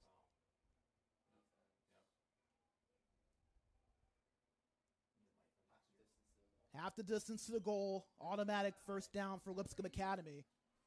But obviously the big concern right now towards J.C. White, I'm surprised there wasn't specifically a targeting call there. That was straight helmet to helmet. We got to look at the replay after, but. Yeah, it would be interesting to see that replay. It did look like helmet to helmet contact, but the refs may be thinking, well, it was not the crown of the. We got it up for you right now. Let's take another look at it here. Yeah, you saw it was a late hit, shoulder to helmet. Yeah. That was Ramel Cruz late on that play. Of course, the bounce and whiplash off the ground creates a little bit of roughness as well. It's a fast game. Obviously, I'm sure no ill intent or malicious intent from Kuhn Jr. on the play, but nevertheless, the result knocks J.C. White out of the game momentarily, and Cam Blivens, who does have a passing touchdown today, typically the wide receiver, is now back to take the reps at quarterback. We did get a stoppage there before that ball was snapped, and now the officials are having a little meeting over towards the 20-yard line. And, that just is something that leaves you wondering, why does a defender do that when they see one of their other guys on their team already getting a guy wrapped up? And now the Mustangs are going back a few yards, maybe with a little bit of a discussion about the spot. And White was obviously headed out of bounds. Lipscomb Academy sideline, they're saying that ball should be pushed back forward. You see some coaches trying to get the head officials' attention. Yeah, and they certainly seem quite confident about that. The Mustangs actually... Oh, no, Brentwood Academy actually called the timeout there. We heard Lipscomb Academy at first. So one timeout remaining now for both the Mustangs and the Eagles. Boy, I mean, is there anything else you guys want to see? Okay, let's add 2 bananas to the list. Why not? We've seen it all tonight. Tell you what, the next costume we see, I think it ought to get an award or something. I like that idea. What should we name it? I mean, costume of the year, that sounds very generic. It needs a little bit of a Halloween flair to it, right? Ah, boy. Let's see. I don't know. Maybe we'll think of it throughout the game. Well, we'll get back to you guys on that. We'll see if we can come up with something at halftime. Okay, so we just got another correction. That was Brentwood Academy's 3rd and final timeout. So no more timeouts for the Eagles. 1 remaining for the Mustangs as we're back underway. Cam Blivens going to take it and hand it off to Z Crockett. Crockett moving his way towards the 10-yard line where he's brought down. And, of course, with J.C. White out right now. And it looks like J.C. White. That is great to see. Number 0 just marched his way back out onto the field. That is great news. Very for fortunate for the Mustangs. Of course, a few weeks ago when White came out of the game, we saw Blivens play quarterback a little bit. Yeah. Tonight we saw him take that snap there. We've seen him just about anywhere on the field, and once basketball season rolls around, he'll be everywhere on the court. And if you remember, J.C. White, he was a late transfer. Came over from Brentwood. Originally, it was Cam Blivens. Jamie Graham talked about it in an article with the Tennessean. He was preparing to play quarterback. So he has that ability. White back to throw, first play back, finds this man wide open into the end zone. Touchdown, Mustangs! Touchdown, Aaron Mustangs. Younger, the sophomore wideout, in for 6. It's great to see them connect, and Aaron Young thread that into the end zone. Great job. And I believe that's Mr. Young's first touchdown of the season. He's seen quite a bit of action tonight. First varsity touchdown in the career of Aaron Younger. He came into today with 4 catches and 28 yards all season long. And he gets a big one there as the extra point from Bennett Johnson up and true. 23-14 your score. The touchdown from Aaron Younger. Now, just in about a minute and a half, or a little bit longer than that, we will see a special presentation from Lipscomb Academy tonight. We will get to watch the homecoming court come out onto the field and see who the student body has picked this year to represent them for the fall. Yeah, and so cool as well. You get homecoming, Halloween, and the regular season finale all on the same night. Typically, you see at a homecoming game around mid-September, late September. The Mustangs said, hey, we want it on the big stage, Halloween night, Brentwood Academy coming into town. Let's have a big, just grandiose event. Going to be so cool to see all the homecoming festivities here at halftime. So make sure you guys all stick around for that. Absolutely. So back to kick this one off is Bennett Johnson. A trio of Eagles back to return it. Wyatt Ludke, Lex Baskin, as well as Kenneth Simon II. As it is a short kick, it's going to roll its way on out of bounds, and a flag going to be called as there is a Mustangs player down. He got kind of clipped there at the end of that play. Was able to get up just fine, thankfully. As penalty going to be on the kickoff for it going out of bounds. Fortunate to see Higginbottom get back up. He's a little shook up going to the bench here, but hopefully we will see him back in the game later tonight because he has carried quite an impact. Yeah, Lincoln Higginbotham, he has been splitting the halfback reps so far tonight with Z Crockett. He's lined up at defensive back on the roster, but due to some injuries and having to kind of step up, they've asked him to take a bit of the weight off of Z Crockett with him having to line up at linebacker a little bit. And so far, Higginbotham has had a really nice game in the backfield for the Mustangs offensively. He has, and it's been fun to see these players shifting around into positions that we are not used to seeing them in, and kind of the success that they have had in doing so.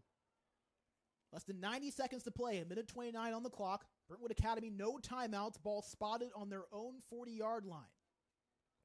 Remember, the Eagles do get the ball back to start the second half. Jenkins to throw, looking left, under duress, is going to toss this one deep, flag thrown as Lex Baskin climbs the ladder and grabs it, but that penalty marker down over at the 44. We will have to wait and see the call, and it looks like Harris Fisher believes this one should be coming back. Yeah, got he's a little pretty bit of animated. frustration right here. Of course, this is a huge gain for the Eagles if this does stand. Hopefully it will head back for the Mustangs, though. If it does, Baskin will be down at about the Mustangs 30. If it is against Brentwood Academy, that'll push them back towards about their own 35 to 30. Keyshawn Bowman for the Eagles seems pretty frustrated with how that's going right now, so Yeah. I believe they are sending this right back to where it was. Yeah, and you see the Eagles, they're huddled up at around the original line of scrimmage at the 40-yard line, so I think they probably know the direction this is going as well. The Mustangs are adamant that there was a penalty against Brentwood Academy. You mentioned Harris Fisher, quite animated, making his case known. Yeah, and of course, regardless of what the call is on this play, let's give some credit to Lex Baskin for how he sold that because he really had the Mustang defenders thinking that that ball was not really where it was going to be. He just kept running, and then next thing you know, he just stops on a dime. And it is, in fact, against Brentwood Academy. An illegal man downfield. Or, excuse me, an eligible receiver downfield. So that's going to push Brentwood Academy back rather significantly. Baskin had it at about the 30. The original spot was at the 40, and the chain gang, they are walking, and there's an unsportsmanlike conduct penalty on Brentwood Academy as well. Just sends them back a little farther. They're going to go all the way back to their own 20-yard line. So you're talking about, I mean, I'm doing just some quick math here, about a 50-yard difference between the Baskin catch and then the two penalties. Seismic change here. So Jenkins back to throw first and 30 is not able to find his intended receiver. That was number 44, Braden Marks. Excuse me, that was actually Eli Ferguson, number 5, the junior wideout. Second and 30 coming up. Brentwood Academy, no timeouts. Mustangs with 2. If you're head coach Paul Wade, are you maybe thinking about just letting this go to the half? You do get the ball back to start the second. You don't want the Mustangs getting something.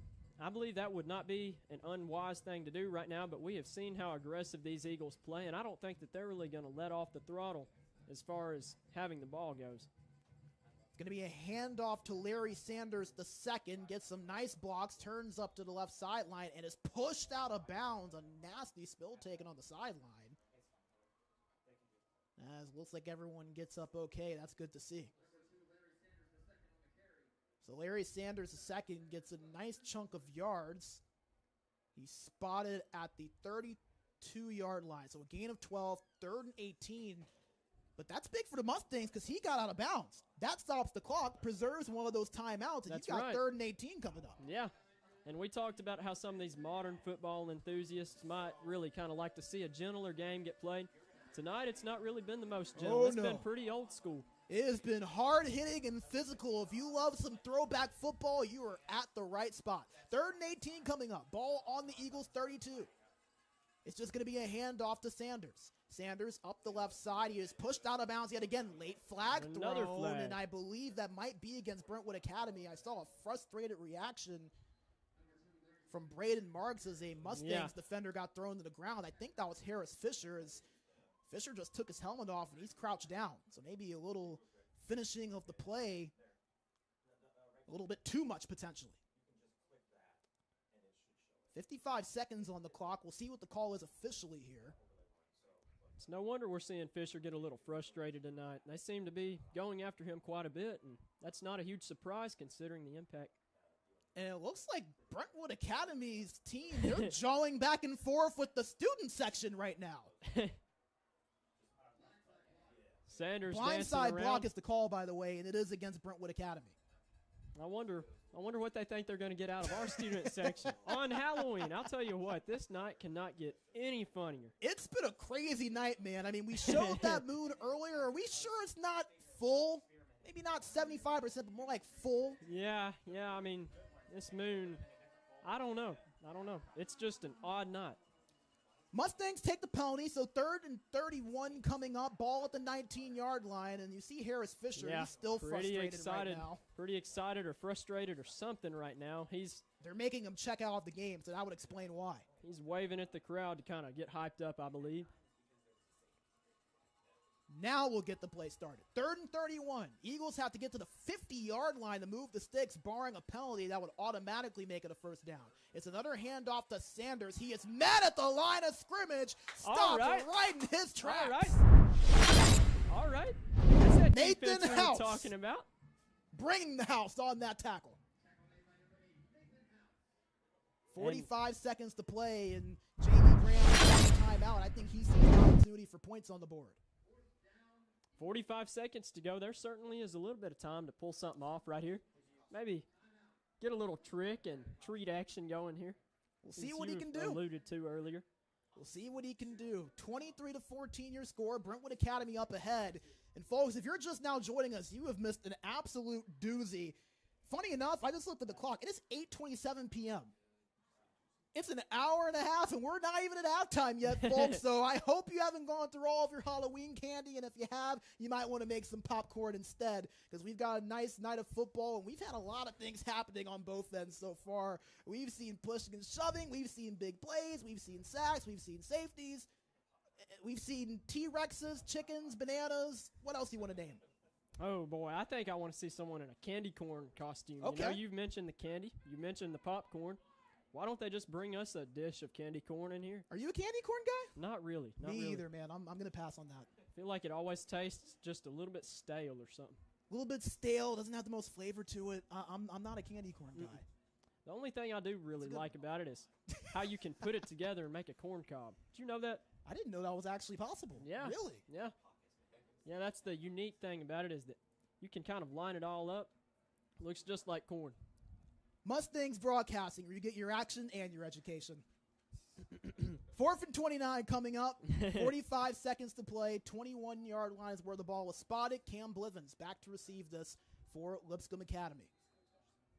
And we've seen Blivens score twice on punt returns. Hopefully he can do it. Oh, it was tipped!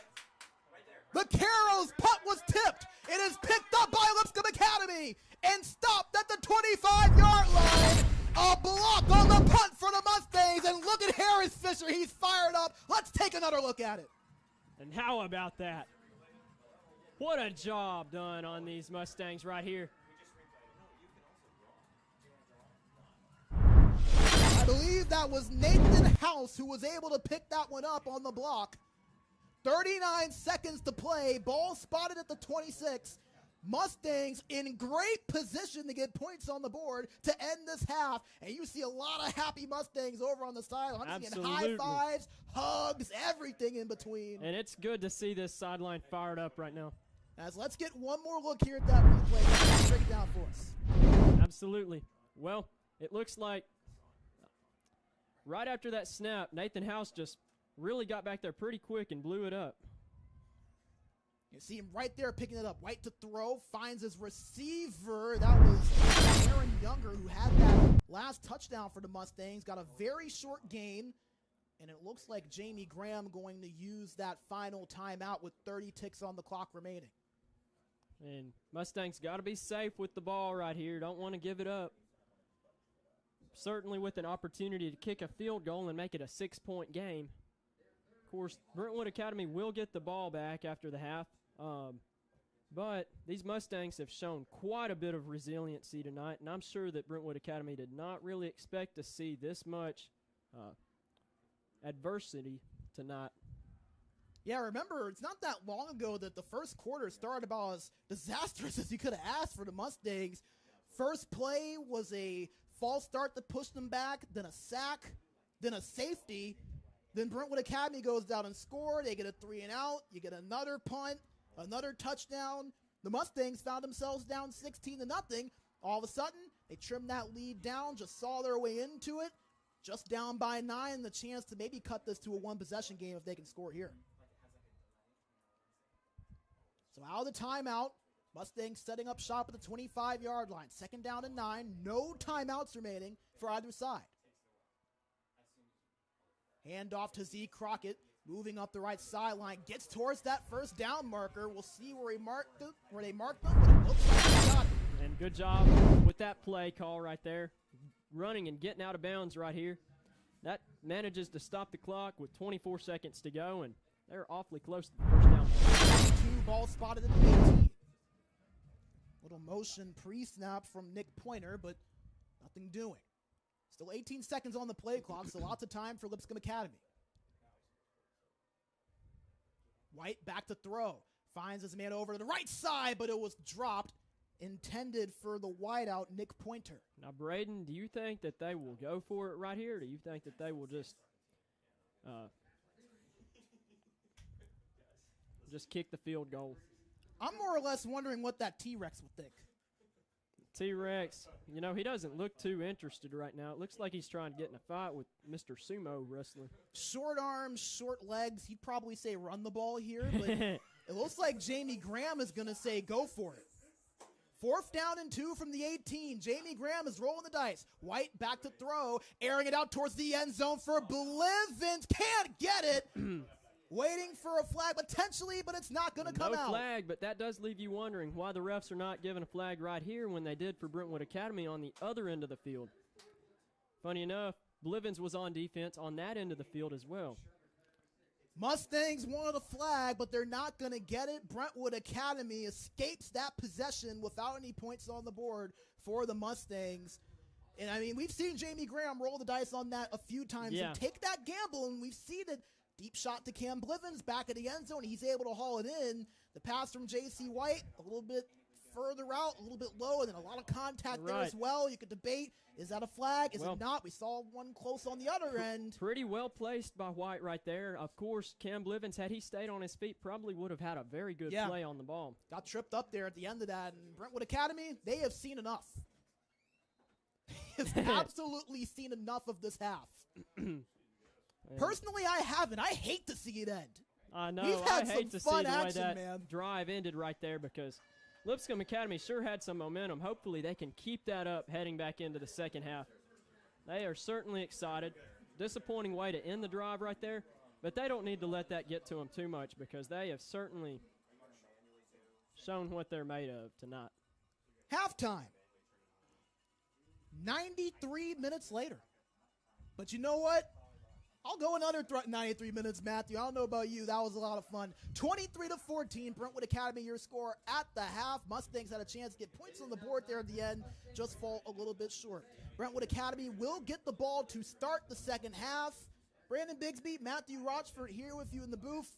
Folks, we got a fun time, so make sure you stick around, not just for the second half, but for our homecoming festivities coming up at halftime. Do not go away. We'll be right back in just a few minutes. When the storm rolls in, you don't run from it. You become it. Every hit, every snap, every moment, we bring the thunder. We don't play safe. We don't play scary. We play for each other. Every snap is a chance to show who we are. We are not out here alone. We're a storm, a brotherhood. Gentlemen, start your engine!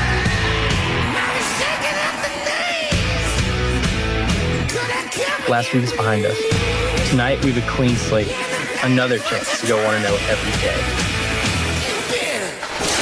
Grigsby all alone. Grigsby to the end zone. Touchdown. White heaves one downfield to Fowler, and it's caught. Makes a man miss. Dante Fowler at the 35. He's still going. Then to the end zone. Touchdown. Lipscomb Academy. And off to Steve Crockett. Bounces up the left side. Crockett powers his way into the end. When the moment hits, we don't flinch. We don't back down. We bring energy. We bring fire. We bring thunder. One tribe, one heartbeat, one brotherhood.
Well, maybe not. It's missing. You're going to have to turn up the outside. Camera one, when we follow. Perfect, thank you. I don't see it. Oh, here it is. 4. Here we go. Lila is the daughter of Doug and Jessica Jensen. Lila plays on the Lipscomb Academy varsity volleyball team. Outside of school, she plays volleyball with the Alliance Volleyball Club. In her free time, Lila loves traveling, spending time with family and friends, and staying active and being outdoors. Isaac is the son of Dr. Mary and Mr. Brandon Hesselrode. Isaac plays on the Lipscomb Academy's baseball and basketball team. Isaac is an active member of the Hillsborough Church of Christ youth group. And in his spare time, he enjoys spending time with family and friends. Lila Jensen and Isaac Hesselrode.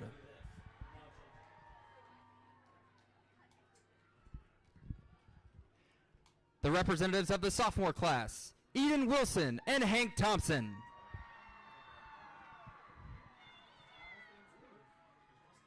Eden is the daughter of Amanda and Keith Wilson. Eden plays on the Lipscomb Academy's volleyball and softball team. She is an active member of the Brentwood Hills Church of Christ and plays on their flag football team. In her spare time, she loves board games, listening to music, and hanging out with friends and family. Hank is the son of Dick and Carrie Thompson. Hank plays on the Lipscomb Academy's baseball team and is an active member of the Brentwood Hills Youth Group and plays on their flag football team and basketball team.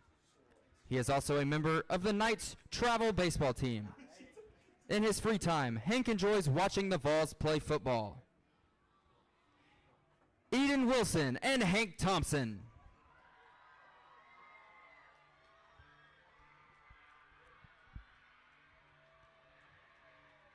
The representatives of the junior class, Charlie Hesselrode and Wynn Weaver.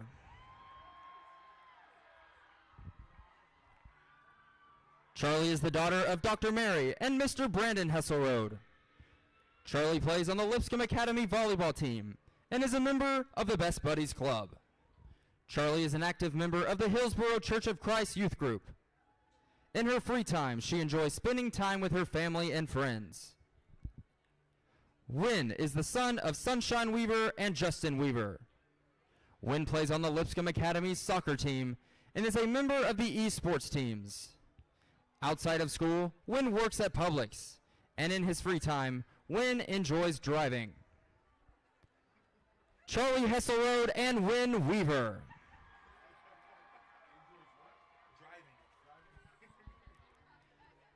The representatives of the senior class, Mackenzie Allen and Jack Keese McElroy.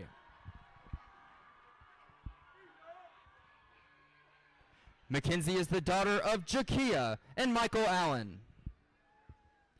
Mackenzie played on the Lipscomb Academy basketball and track and field team.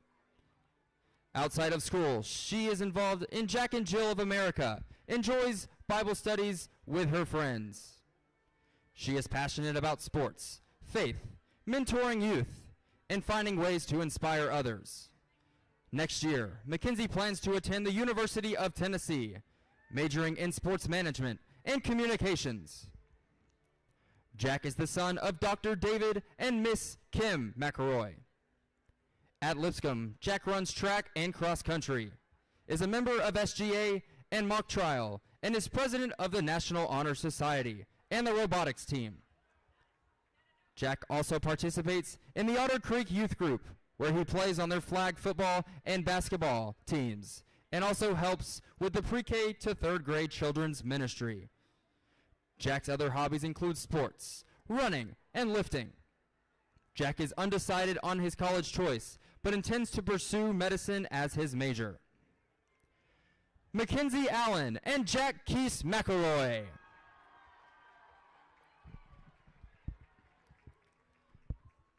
Our Lipscomb Academy homecoming king and queen for the 2025 are Lila Beth Engel and Brett Morris.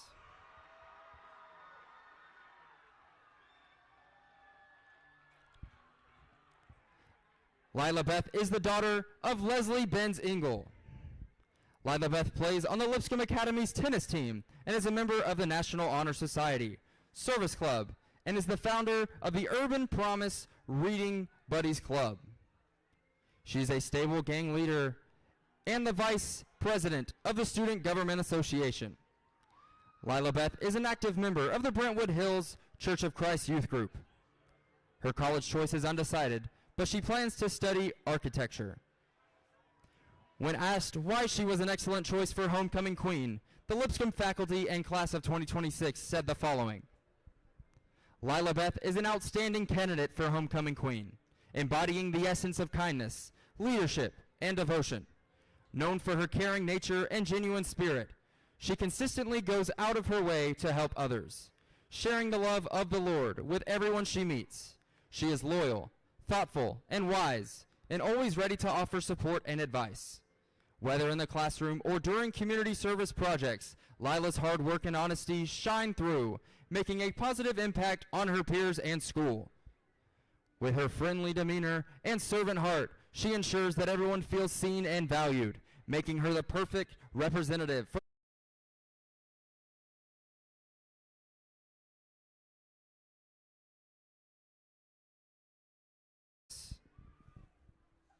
Brett plays on the Lipscomb Academy's varsity football team and is a member of the Pickleball Club, Urban Promise, and Spanish Club.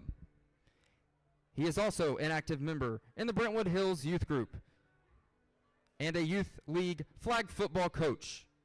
Outside of school, Brett enjoys weightlifting, hanging out with friends, and traveling the world. Brett hopes to attend either Harding or Samford University, and his major is undecided. When asked why he was an excellent choice for Homecoming King, the Lipscomb faculty and class of 2026 said the following: Brett is an outstanding candidate for Homecoming King because he embodies the spirit of kindness that defines the Lipscomb Academy community.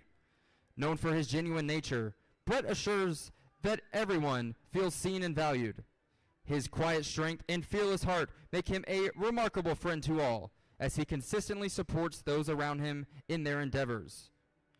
Described as a friendly, humble, and caring, Brett's ability to uplift others, and spread joy is unmatched. He not only loves his peers, but also has a deep love for the Lord, making him a true representative of our values. With his unwavering commitment to fostering a positive environment, Brett is the perfect choice for Homecoming King. Mr. and Mrs. Lipscomb, Travis Wakefield, and Charlotte Jackson will now crown our King and Queen.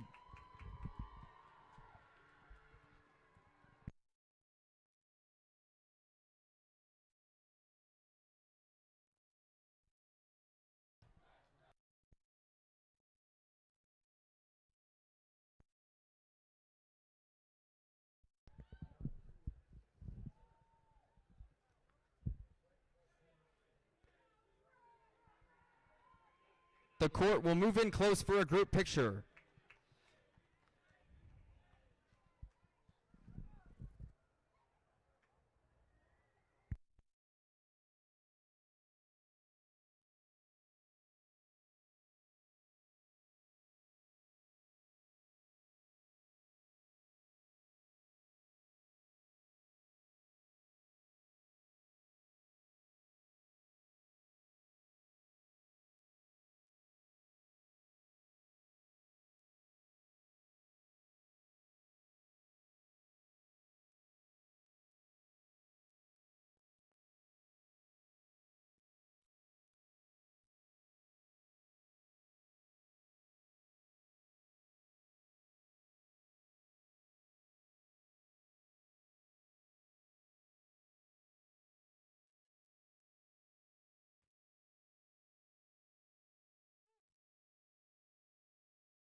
Man, I'm making them nervous. I done locked in and got on my purpose. Had to kill all them negative thoughts in my head, man, that spirit to cut like a surgeon. Compete with myself, there's no competition. You better off fighting 100 gorillas. Screaming on mountains that God is the realest. And my voice is deep as 100 gorillas. Standing on business, tall as a pillar. You from the trenches, I know that you feel it. I know that they're praying on my downfall, but I know my purpose here is bigger than me. Every time I'm lost, I find my way. I ain't never stressing. Bring on all my blessings.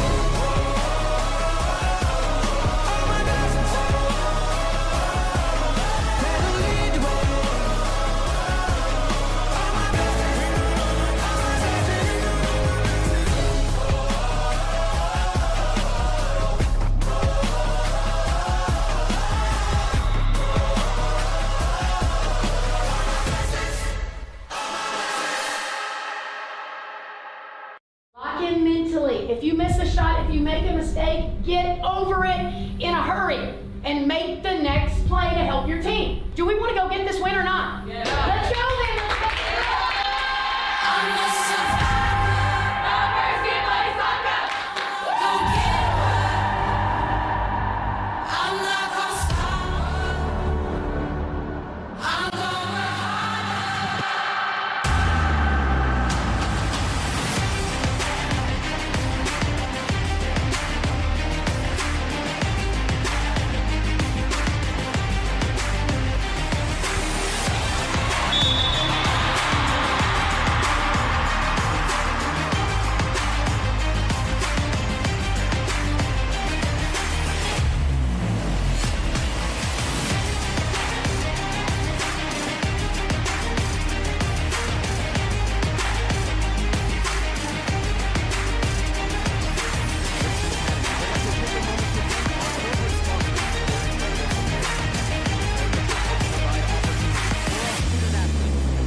Sorts of people make plays. And that's what I love about this group. We have said from day one, better together.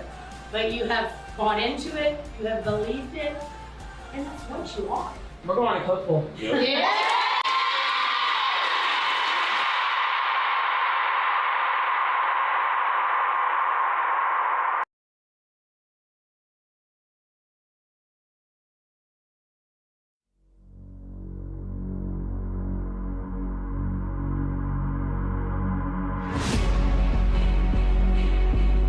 Have fun, play with joy, and get after them from the opening whistle.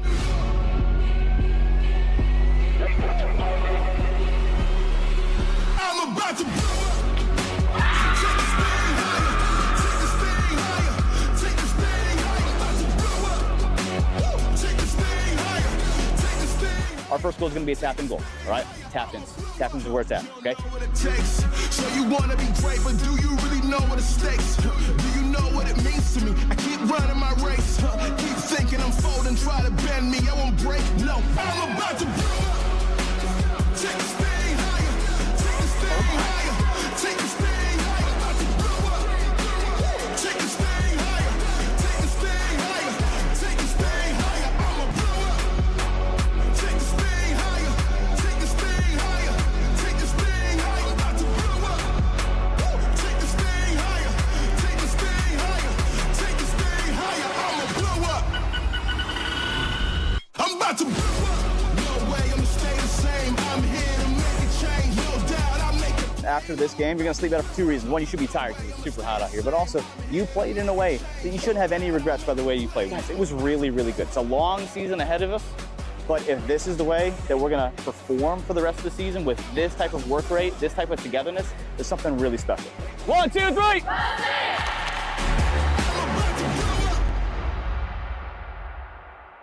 Hi, my name is Holly Kirby. As a past member of the PTO board at Lipscomb Academy, I've seen firsthand just how much of a difference we can make in the life of our school. We're here to serve and support, not just the teachers and staff, but every student and family who walks through our doors. Whether we're organizing events, helping with classroom needs, or simply showing up with encouragement and appreciation, our goal is to serve and uplift the entire school community. It's a joy to be part of something that brings people together and helps create such a strong sense of connection and support across the campus. Every parent is a member of the We welcome you back here to the Reese Smith Athletic Complex as we get set for the second half of play. Brentwood Academy leads Lipscomb Academy 23-14. Brandon Bigsby, Matthew Rochford in the booth with you on the call. Matthew, I mean, you would have a quicker time saying what we didn't see compared to what we did see. Felt like we had everything on every phase of the game in that first half, but the Mustangs clawing their way back from an early deficit.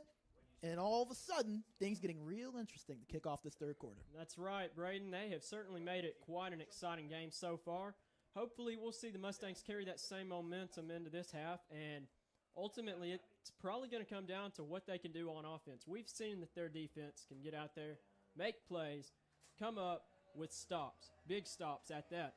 We've seen the fouls come in. We've seen the penalties, Those have carried quite a bit of weight in this game, obviously on both sides of the ball with both the Mustangs and the Eagles. But ultimately, I think it's going to come down to which team has the least penalties and which team can really stay resilient throughout the entirety of the game. You mentioned penalties there, Matthew. That felt like that was really one of the leading headlines from that first half of play. I'm going to ask you, I'm curious what you're going to say. If you had to guess how many penalty yards were between both teams combined, what would you say? Penalty yards. I'd say at least 50.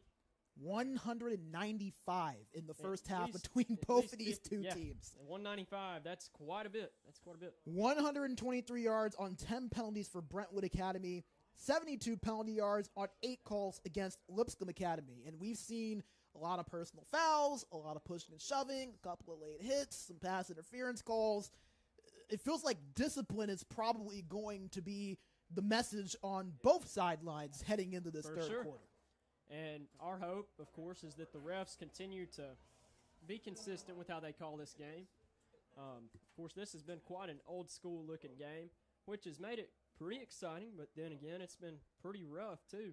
Hopefully no players come out of this game with anything hurting them too bad, Take a look at the first half recap. If you weren't with us the whole way through, don't worry. We've got you. Brentwood Academy started out roaring. A 16-0 first quarter, had the safety on the first possession of the game, had touchdowns on back-to-back possessions. After that, Larry Sanders, a 1-yard touchdown run, and then Keyshawn Bowman on a 12-yard pass from Cruz Jenkins made its way into the end zone.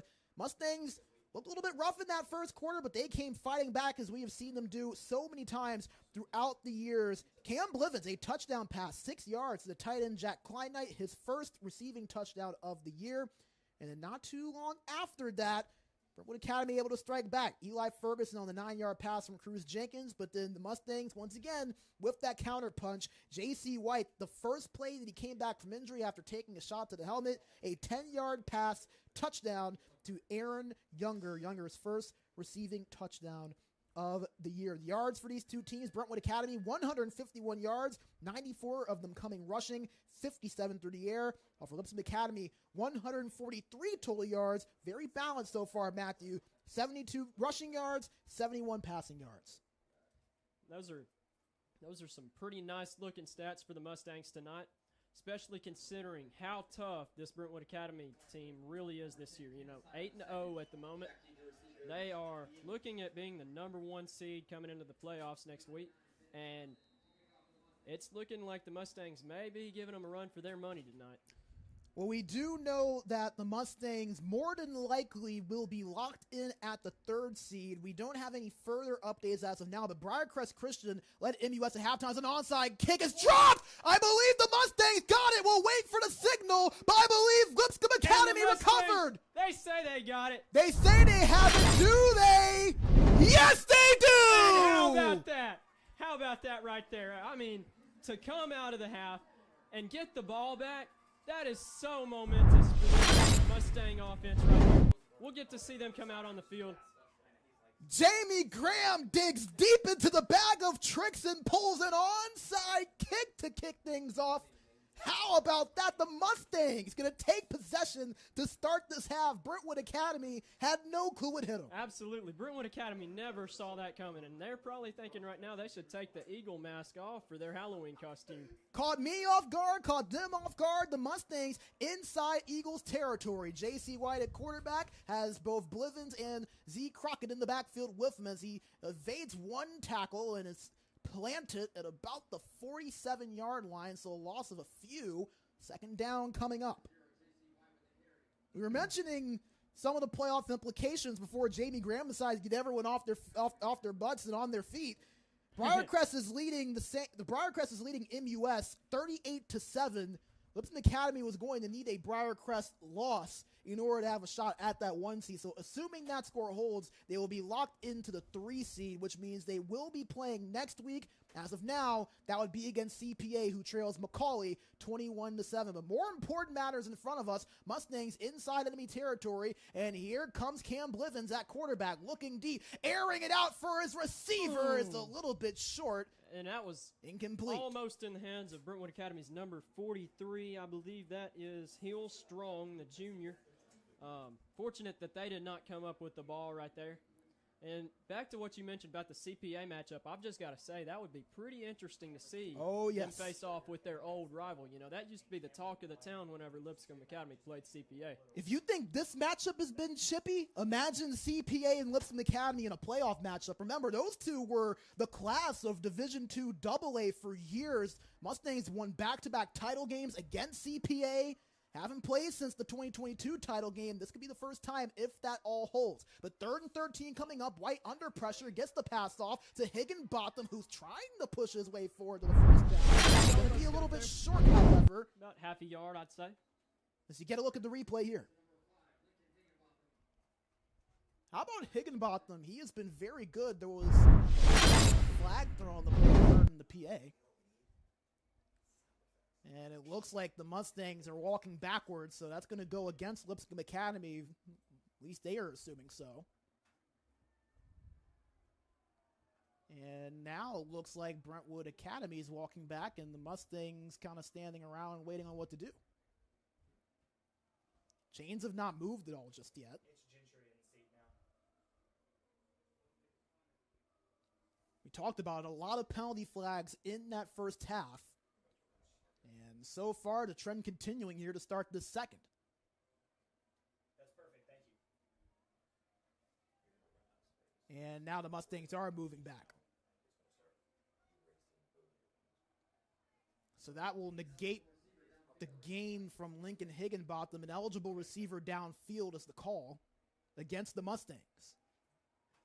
Fans seem to be a little confused on why they're heading back. I hear them out there saying, What's going on?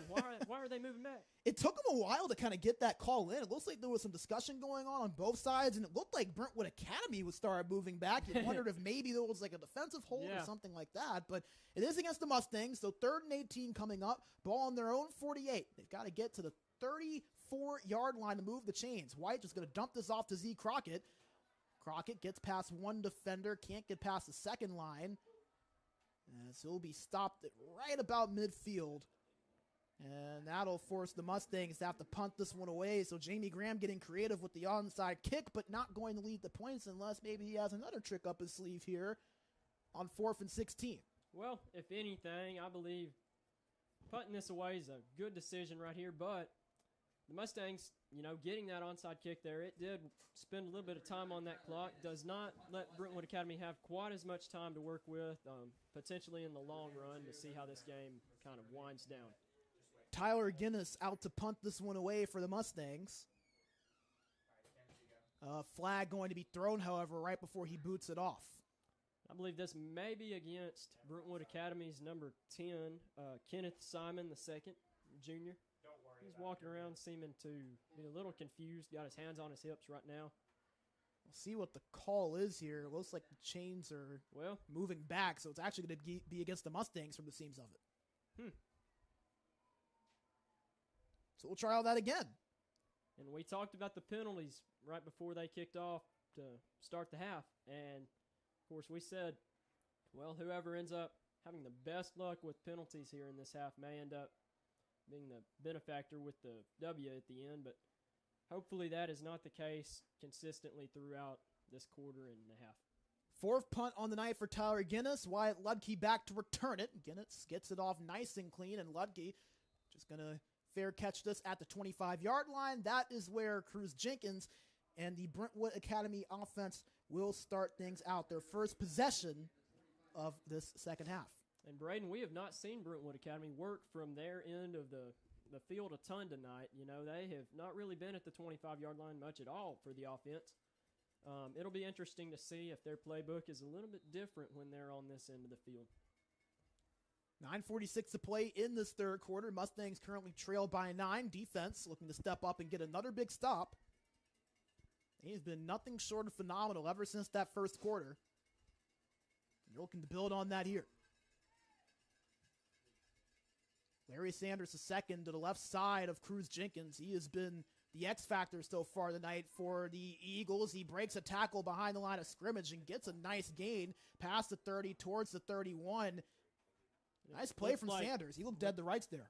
Yeah, it certainly is a good play from Sanders to kind of get away there in the backfield, but it looked like Fisher almost had him wrapped up behind the line of scrimmage, and somehow Sanders, using his magical running back skills, you know, somehow got away from that. 11 carries for 72 yards and a score in the first half. He's coming off of a 12-rush, 172-yard, 2-touchdown performance last week in the win over Father Ryan. So he has all the momentum rolling on his side. He's carried that over here on Halloween night. 2nd down and 3 coming up, ball on the 32-yard line. Jenkins hands it off to Sanders once again, gets past the first down marker and is forced out of bounds at around the 40-yard line. And this seems to be where we find Sanders at his best, you know, working toward the outside and eventually making his way out of bounds. That works in favor of Brentwood Academy to kind of pause the clock for a moment. But these Mustangs, their defense has looked very solid throughout the night, but these past 2 plays, we've seen them give up about 18 to 20 yards. So first down coming up from the 38. Brentwood Academy just slowly but surely inching their way down the field. Still a long way to go, however. Jenkins back to throw here. Airs it out towards the left side, and it's intercepted! It's picked off by Caleb Grooms. He's wrapped up at the 35-yard line. How about that, Braden? What a spot by Caleb Grooms, and we see it here. Brentwood Academy's quarterback just never saw him kind of camping out back there. And I'll tell you what, I believe Brentwood Academy may have underthrown that a little bit right there. It looked like that's the first interception on the year for Caleb Grooms, the junior defensive back. He returned it to about the 34-yard line, and the Mustangs are in business here early on in the third quarter. Amazing to see that kind of momentum shift, just back and forth in this game. And, of course, Mustangs are down, but they always say the team that's down always plays a little bit better. Officials blow the whistle here before the Mustangs could get anything off for the snap. Play clock was down to 9 seconds, and it looks like they're going to allow the Mustangs to make a quick sub. Aaron Younger checking in at receiver, middle of your screen. J.C. White hands it off to Higginbotham. Modest gain, gets past the 30-yard line.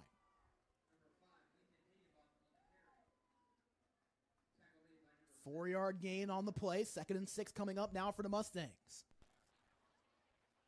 It's nice. Matthew, this has to feel like a big opportunity here for the Mustangs to score. Absolutely. It's nice to see this attitude from the Mustangs right now. You know, they've looked really more excited here in a home game by the third quarter than we've seen really any of the rest of the year. White hands it off to Higginbotham again, runs it up the gut. Tackled around the 25-yard line, just continuing to move their way forward through that ground game. And we've talked about Higginbotham a bit. 8 carries for 46 yards in that first half, and someone that wasn't even a running back to start the season all of a sudden turning into a bit of a story in this game. Yeah. The junior, of course, it'll be fun to watch how he continues throughout this game. Of course, a little shook up after a play, I believe, in the second quarter. It's really nice to see him back out there continuing to make plays. And looking plenty spry as well. Hasn't missed a beat. Absolutely. He's a quick player. 3rd and 2, ball at the 26-yard line. Receiver in motion. White fakes the jet sweep and takes off himself up the right side. He's met right at the line of scrimmage, and he's not going to get to the line of the game. Brentwood Academy read that well defensively, and it's going to be decision time once again for Jamie Graham. Of course, he's got the kicker to probably make this field goal if they decide to do that. But I believe Coach Graham is looking to maintain this momentum and really seal the deal with a touchdown on this drive. Offense is staying on the field. The Mustangs went for it on 4th down at the end of the first half, did not get it. 9 seconds to go on the play clock. Watch out for them to maybe try to draw the Eagles offside as well. 4 seconds on the play clock. They snap it. White looking to his right. Screen pass over to his receiver. It is caught by number 16, Aaron Younger, who had the touchdown earlier, and he keeps the Mustangs drive alive. First down. I'll tell you what, we have seen quite a bit of action from some of Coach Graham's younger players tonight, and it's been really interesting throughout the season. It's mainly been juniors and seniors and maybe a little bit of action from a few sophomores. Tonight, we've seen these freshmen really check in. Freshmen, sophomores, as Aaron Younger is, and they are certainly making big plays in this game, making differences, and that first down is nothing short of what I'm talking about. How about this? 7 different players have caught a pass from J.C. White tonight for the Mustangs. So it has been a balanced attack. 1st and 10 from the 23. White to throw again. Under the rest, makes a man miss. White looking downfield, has his man in Cam Blivens. A sliding catch for the first down. How about that? J.C. White able to extend the play there, and number 10 for Brentwood Academy just slides right down. Ball spotted at the 7-yard line. 1st and goal for Lipscomb Academy. And we were just talking about the versatility and all the players that he is targeting tonight with the pass game. That's really what you want to see is, you know, a lot of different targets. It really makes Brentwood Academy be on their feet. They're not just looking out for Cam Blivens or Dante Fowler. They're looking out for everybody now. First down here. White hands it off to Higginbotham. Flag thrown behind the play, so we'll see what that's for. I wonder what this might be. It was a very short gain for Higginbotham. He maybe got a yard or two, and it's going to be a holding call that goes against Lipscomb Academy. So that'll knock him back a few yards, and we'll replay the first down. And that has certainly seemed to be quite a large part of tonight. Just you start going forward and just keep seeming to inch your way up. And then the next thing you know, there's a penalty, and you head back and then start creeping back forward again. Hopefully the Mustangs will not lose much momentum on that. And once again, we see T-Rex down there. Right on the fence. From the 7 to the 17, 1st and goal. Higginbotham in the backfield with J.C. White. He's going to throw. Looks to his right. Almost intercepted. Jackson Spencer wasn't ready for it, and nearly swooping in was Troy Portis, the junior. Troy Portis certainly had a big play on that ball right there. It's fortunate that that was a fast pass and just went right through his hands. Mustang receiver was not expecting that right then, I don't believe.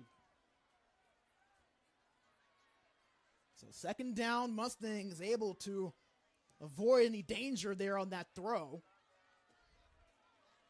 A couple of substitutions being made for Lipscomb Academy.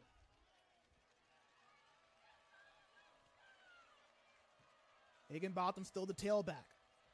1 receiver to the left, 3 to the right. White throwing, finds a man. Did he catch that?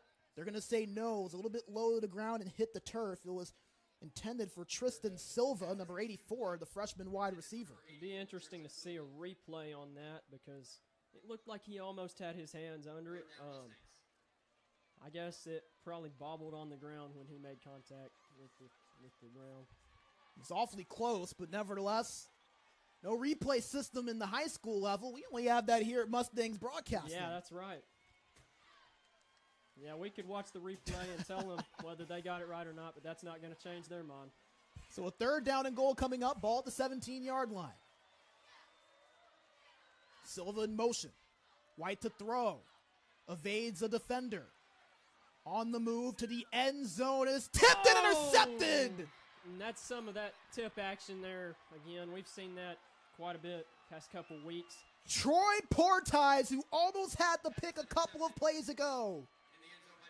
It was intended for Blivens, and another ball that's kind of a 50-50 up in the air finds its way into the opponent's hands and against the Mustangs. That was a dangerous pass to a dangerous receiver, and that just unfortunately got deflected into a Brentwood Academy player's hands. So Lipscomb Academy, despite being just 7 yards away from the end zone, find themselves empty-handed. That's a big shift. Even a field goal would have made it a one-possession game. It certainly is, but the defense looks excited to be out here nevertheless. Handoff to Sanders. Bouncing around. Gets a couple of yards on that run. And they have so far done a pretty good job of containing Sanders tonight. Of course, I'm sure going back to practice this week, they spent a lot of time in the film room watching what he can do, and they're probably looking out for him quite a bit. Hopefully they will keep up their good stand to him. You look at the big picture for the Mustangs. They've had a couple of possessions where they were close to points and haven't been able to get them. You're in this game against an undefeated Eagles team, but those are the opportunities that you have to capitalize on. That's right. In this game, the way it's going right now, they're just going to have to grind it out. It's just one of those kind of games. Oh, Sanders still on his feet. Sanders on the move. And Sanders, as quick as he is somehow caught up with by, let's see, who is that? It looked like there is a flag on the play. It looked like that was 28. Jackson Whaley that made the tackle. Good hustle by Whaley. And you got to appreciate. No flag. You got to appreciate that sportsmanship at the end of the play by Sanders, picking Whaley back up right after he tackled him. That's good to see. We've seen a lot of chippiness back and forth. Right. We saw some pushing and shoving after a few plays in that first half, so always good to see, both sides still playing respect for one another. Sure. Good sportsmanship there, as you mentioned. 1st and 10 from the 40 after that big run that Sanders ripped off. He's going to get the call once again. Sanders past the line of scrimmage. He's still going. Looks like Whaley again. Yeah, that's Jackson Whaley, who saved potentially another touchdown score for Larry Sanders II, who all of a sudden feels like he's Mr. Madden. He'd have that orange X lit up under him for an X factor. And, excuse me, I believe that was actually Jashawn Jones that got the tackle there, number 30. Had a tackle for loss earlier in the first half. He did. Another one of those young players, a freshman linebacker. Ball spotted at the 25-yard line, 3:42 to play. Brentwood Academy on the move, and it's all in the back of number 2 in the backfield, who gets the handoff again. That's Larry Sanders, the second, but he's met and stopped in his tracks. Harris Fisher reels him in. Fisher wasn't having anything on that play right there. Certainly got in the backfield pretty quick, and great job blowing past Brentwood Academy's fairly big line right there and, making a play. A loss of 3 for Sanders on the run. 2nd and 13 coming up from the 28. Something that's significant here, too, is that clock keeps on ticking down. Brentwood Academy, even if they score a touchdown, unless they go for 2, it would be a 2-possession game, but there's something to keep in mind here as they continue to lean on the ground game. Mustangs looking to step up once again defensively with another key stop. Another handoff to Sanders, past the line of scrimmage, breaks another tackle. He's still going. Larry Sanders is a man possessed here on Halloween night. He gets the first down once again. Sanders certainly is a hard guy to bring down. He just broke 2 or 3 tackles right there on that run. And how about this? He's only 5'8", 180, so it's not like he's the typical 6'1", 200-plus pound back that you'd see being able to break through tackles and carry guys with him. He's not the biggest guy in stature, but that's just wanting it. That is the toughness and the gritness from Larry Sanders II. You got to give him his credit. For sure. So 1st and 10, ball in the 15. Brentwood Academy now in the red zone. Clock ticking down towards 2 minutes to go in this third quarter. Sanders gets his number called again, and Sanders is going to break loose to the end zone. Touchdown, Brentwood Academy, and it was all Larry Sanders II. And it is still, I believe, a 2-possession game, so, if they make this field goal here, I believe that will be a little bit more difficult, but nevertheless, we've seen this Mustang offense have quite a bit of momentum, and just like last week, just seems to be right there on the brink of it and just cannot quite capitalize. So the interception in the end zone turns in the points for Brentwood Academy. It's a flag thrown before the extra point gets off. It is still a two-possession game. If they are going to go through with this extra point, it'll be 2 touchdowns, 2 two-point conversions. As we get the call from the head official. And it's going to be against the Mustangs for 12 men on the field. And of the 6 games that Brentwood Academy has played, all those 6 games, their opponent was not able to score more than 7 against them. So this is pretty impressive for the Mustang offense to pull off 14 points so far. And we've got another whistle. Heard a lot of whistles tonight. I don't see any flags on the field as of now, but it looks like the officials are having a bit of a conference over towards the 15-yard line.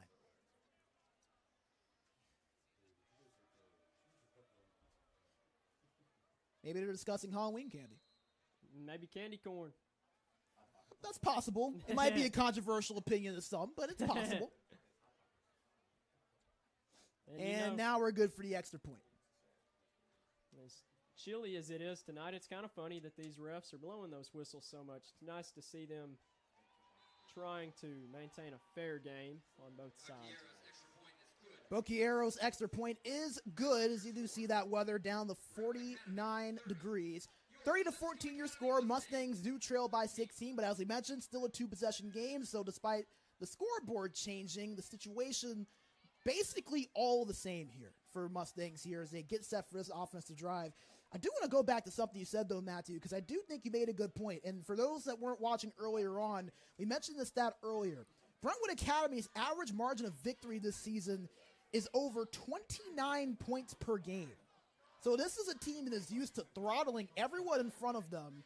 And yet Lipscomb Academy still very much in this game against a team that's undefeated, has everything to play for, looking to clinch a region title, potentially the 1 seed. And here the Mustangs are still very much alive and with a chance to win this game. Absolutely. This game is ultimately going to come down to the Mustangs' mentality throughout the end of it. They've shown the crowd here tonight that they can do it. It's a matter of whether they believe it. Yeah, I think the crowd, they've been having fun with the game and having fun with the costume. You saw a sumo wrestling costume right there. Yeah, and it's funny, the student section is bigger by the third quarter tonight than it really has been, I guess, the rest of the season. And that is really nice to see on Halloween night when some of the students were talking about heading out, you know. As Boquiero boots this one away, and they'll just let that one go over the head for a touchback. So the Mustangs will get things kicked off at the 20-yard line. And it looks like the chicken has had enough tonight. He must be a BA fan, not really here for the thrill. Well, maybe he's missing a good one, man. Maybe he's got a Halloween party to go to or something. He might. That's possible. Get him some candy corn there. Maybe he'll cross the road, get into the car, and go on, get some Halloween candy, and hit that party.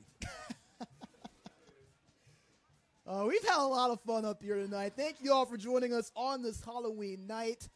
Regular season finale between Lipscomb Academy and Brentwood Academy. Mustangs set to start another offensive possession here, their third of the half. A handoff to Z Crockett. Gets it just past the line of scrimmage. They'll mark him down officially at the 21-yard line, so a gain of 1. And it's funny, on the last drive, Brentwood Academy did find some success on back into their own territory. But tonight, the contrast has been that Lipscomb has actually had more success in their own territory, I believe, than Brentwood Academy has. White gets past the sack, looking, and he's going to take the sack. And I think that's one that if you're Jamie Graham, you would have loved to have seen your quarterback throw that one away. White trying to make a play, nothing there, and the Mustangs now backed up deep. 3rd and 15 coming up, as that was Kenneth Simon II, who's been all over the field tonight. We'll get credited for that sack and tackle for loss. And we are pretty familiar with watching White make plays and extend the play and make it where he can find a receiver eventually, even when that defense gets past the line of scrimmage and runs him out of the pocket. But tonight he's playing against a different defense that can really get back there pretty quick, and I'm sure he is not quite as comfortable with that as he normally is. He was the Mustangs' leading rusher last, but he's going to throw it this time to Higginbotham, who is not going to get anything past the point of the catch. He's wrapped up at the 15. And a quick drive is going to end with a punt for Lipscomb Academy. All of a sudden, Brentwood Academy starting to feel themselves and the momentum shifting in their direction. You feel like that interception in the end zone starting to loom larger and larger as the chicken may have left, but that dinosaur down there, he's still hanging around. He's been everywhere on this field tonight. Around. Everywhere. I don't know who's covered more ground tonight, J.C. White or him.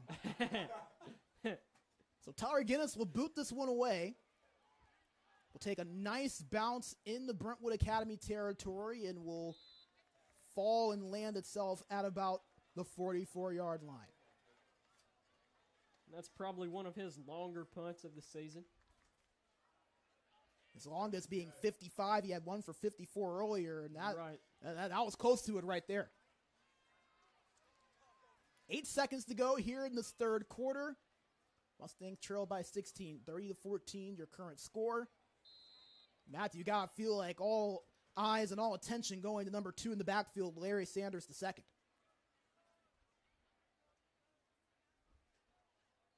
Jenkins, that quarterback for Brentwood Academy, going to throw it here. Looks to his left, finds his receiver, Lex Baskin, makes a couple of moves, is stopped at the 49-yard line.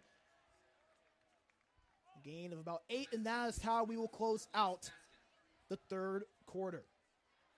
30-14 your score. Mustangs down, but trying to find their way back. Can they make it happen and end the undefeated season of Brentwood Academy? Make sure you stick around to find out. Brandon Bigsby, Matthew Rochford on the call with you. Do not go away, my friends. We will be right back.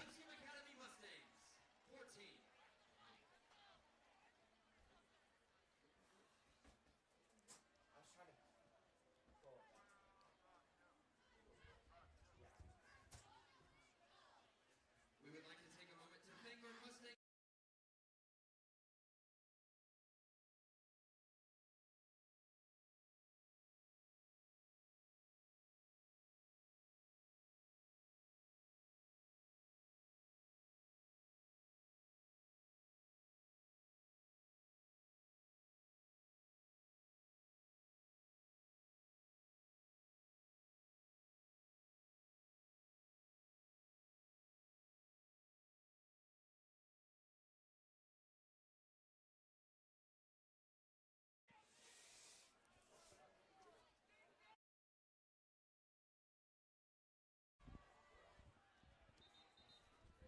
We are back to start the fourth and final frame of regulation in the regular season. Brentwood Academy up 30-14. They have the ball on the Mustangs 49. 2nd and 2 coming up. Mustangs trail by 2 possessions in this one, looking for a big stop. Jenkins to throw, finds Keyshawn Bowman for the first time, breaks another tackle. Bowman on the loose at the 30, and he is stopped out of bounds by Trip Naiman. A big gain there for Keyshawn Bowman, who we talked about earlier, 5-star wideout, number 2 in the country, according to 24/7 Sports. He's flashed Y so far tonight. And, of course, met by Trip Naiman, one of the best safeties in the country, yes. I believe. Yeah, Naiman, he is a veteran leader on this Mustangs team, a senior. Primarily lines up at that safety spot, but he does a little bit of everything. Leads this team in tackles with 69, 2 sacks so far this season, 4 TFLs, has an interception, a kickoff return for a touchdown as well. Trip Naiman, he does it all. Makes a big play there on that tackle. 1st and 10 from the 30. Quick screen pass over to Lex Baskin at the left side. Baskin making a couple of moves, but not able to find much room as he was wrapped up around the ankles by Eli Mast. Number 4 tackling number 4 on that play. 2nd and 3 from the 23. Mustangs looking to buck up and make a huge stop right here. This would be a point where you are itching for a turnover. It would be amazing to see the Mustangs come up with a little bit of a nifty interception kind of grab like Brentwood Academy got a few plays ago. We've seen them get a pair of turnovers. They recovered a fumble, had an interception earlier as well from Caleb Groom. So The Mustangs have been able to show that they can do so as a handoff to Larry Sanders II. He's still up and moving, is pushed out close to about the 15, maybe 14-yard line. Number 2, Larry Sanders II on the carry. Tackle made by number 28. And we just keep hearing Sanders' name tonight. BA has got to be thankful for the role that he has on this team, but they cannot ignore the fact that the Mustangs have certainly made it difficult on him. Feels like Jackson Whaley is another name we've heard a lot tonight. He was the one that made the tackle there on Sanders. Absolutely. Just about every time we hear Sanders' name called, we hear Whaley or maybe even Naaman meeting him on the other end. And Jay-Sean Jones, another as well. The younger guys stepping up. Outside of Naaman, who's a senior. We see another flag right here. Yeah, and that's going to look like it's going to go against Brentwood Academy for delay of game. That was about time that Brentwood Academy had a penalty called against them. It seemed like it went from Brentwood Academy back to the Mustangs for a while, and now maybe it's going back to the Brentwood Academy penalty streak. Sure, the Mustangs would certainly take it. Trying to find their way back into this game in the fourth quarter. Still a good amount of time left, and again, just a 2-possession game. 10:45 to play here in regulation. 2 wideouts out to the right for Jenkins. Hands it off to Larry Sanders II, who has plenty of room up the middle. Sanders, still on his feet, is met by a few Mustangs, and is brought down after a nice game. Number 2, Larry Sanders II. Nice job for the Mustangs. They limited that one after it looked like Sanders had a good bit of room up the middle. Absolutely, yeah, good job on the Mustangs there. And I appreciate seeing from teams, as we saw from the Mustangs earlier tonight, using the versatility of their roster to kind of utilize every player out there on the field. I don't always love seeing a team rely particularly on 1 or 2 players so heavily as Brentwood Academy is doing, but it seems to be working. Yeah, they have ran the ball numerous times. They are just pounding the rock play after play, and they're pretty much just challenging the Mustangs to find an answer to stop it. They're going to do it again here to Sanders, and he's not going to find much that time. He's wrapped up around the ankles by Harris Fisher. That's another guy we have said a lot so far tonight. Absolutely. Yeah, Fisher, a bigger guy, always able to pretty quickly get back there into the backfield and meet the running back right where he is. So Brentwood Academy is going to call a timeout here. They have 2 remaining. As we've got a 3rd and 8 coming up from the 13-yard line. Mustangs looking for a big-time stop. And if they can get a stop here, it certainly will be huge for them. And I believe we've got a guest here in the booth right now. We've spoken about them throughout the night. Braden, have you got a name for the costume competition yet? Gosh, I mean, honestly, you could call it the flag costume competition because we've seen so many of them. I feel like I keep saying flag, flag, flag. We do have a special guest with us. It is the T-Rex. We said he's covered more ground than J.C. White. He's made his way all the way up to the booth. This is what you love to see. Oh, gosh. A 3-man, 1 reptile booth. We are the first ones to ever do it here. All right, T-Rex, I got to ask you, man, how have you enjoyed the game tonight? You had fun so far? Think the Mustangs are going to make the comeback? I like it. I like it. We got 3rd down and 8 coming up here. Jenkins going to throw this over to the right side. And they wrap him up before Eli he gets Ferguson. that first down, I believe. And we are going to say goodbye to T-Rex tonight. Thank you, T-Rex. You are forever a legend around these parts. It's been pretty fun seeing him just run every which way on the sidelines tonight. Oh, that was awesome. Matthew, we can be the first ones to say that we have broadcasted a game with a T-Rex. That's a pretty big accomplishment right there, Braden. Not anyone else can say that. I mean, we're the first ones to be able to do it. Again, you're only going to find that right here at LA Mustangs right. Broadcasting. So the penalty is going to go against Brentwood Academy, so they'll replay the 3rd down here. So knock off the Eli Ferguson reception. 3rd and 13 coming up from the 18. Mustangs looking for a huge stop. Watch out for Keyshawn Bowman. He's one-on-one with Cam Blivens at the right side. Bottom of the screen. Jenkins under duress. He's nearly sacked. Floats it up. And it's intercepted! It's Caleb Grooms, and he has room to run. Grooms up the sideline. Gets past Jenkins. Grooms at the 40, at the 30. He's still going, and he's pushed out of bounds. Interception for Caleb Grooms, and that is exactly the kind of play I was saying the Mustangs needed tonight. We've seen it from Brentwood Academy. If Brentwood Academy can do it, Mustangs said, well, we can too. Caleb Grooms picked it off at the 5 and returned it all the way to the Brentwood Academy 18. And just like that, the Mustangs have life once again. There are flags, however, on the field.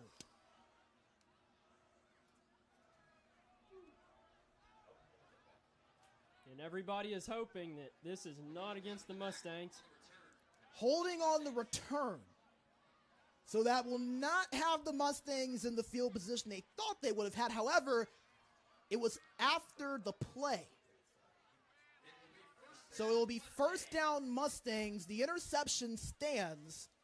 Huge Obviously, you defensive would have loved stop. the field position, but I don't think anyone's thinking about that too much. Nobody's going to argue with what happened You right here want the because possession. You've got the possession back. BA did not come out with any points, and that is so crucial right now with 8 minutes, 57 seconds to go in the fourth quarter. Lipscomb Academy's offense has really got to get some traction and get it quick if they want to come out on the positive end of this ball game. Ball on their own 18 now, but it's 1st and 10 for Lipscomb Academy, and all of a sudden, momentum on their side to boot.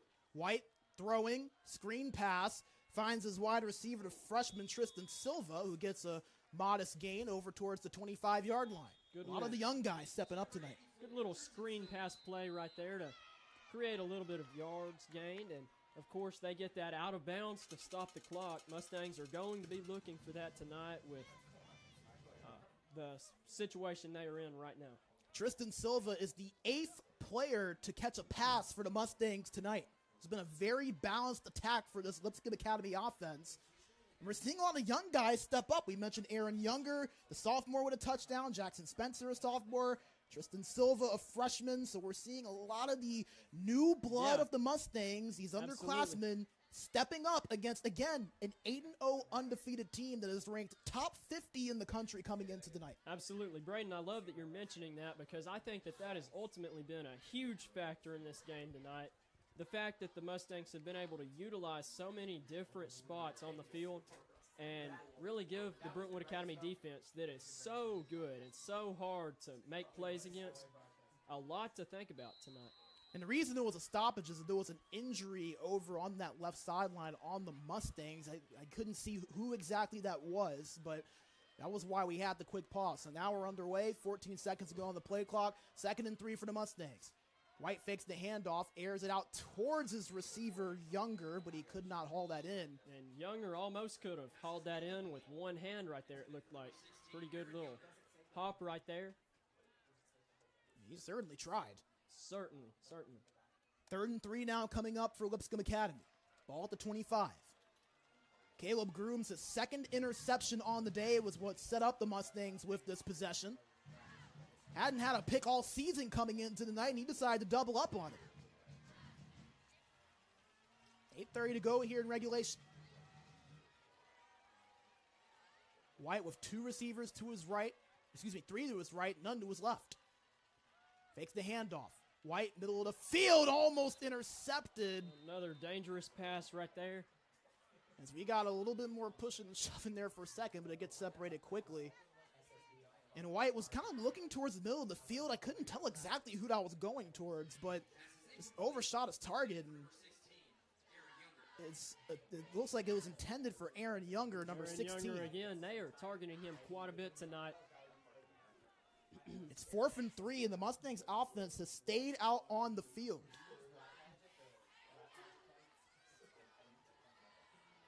Watch Cam Blivens over bottom of your screen on the left side. 1-on-1. It's 4th and 3, ball on their own 25. Huge play for the Mustangs. Can they convert? White steps up in the pocket. In trouble, escapes the sack. White on the move. He's going to throw it middle of the field, and it's caught by Cam Blivens. He's brought down to the 35. He keeps the drive alive. And that was a hard hit for JC right there. Way to really realize you're about to get nailed. And he did. He got up kind of slow, but he's up and moving and will stay on the field. And I'll tell you what, he has just taken quite a beating tonight. But it's good to see him kind of tough that out and get through it.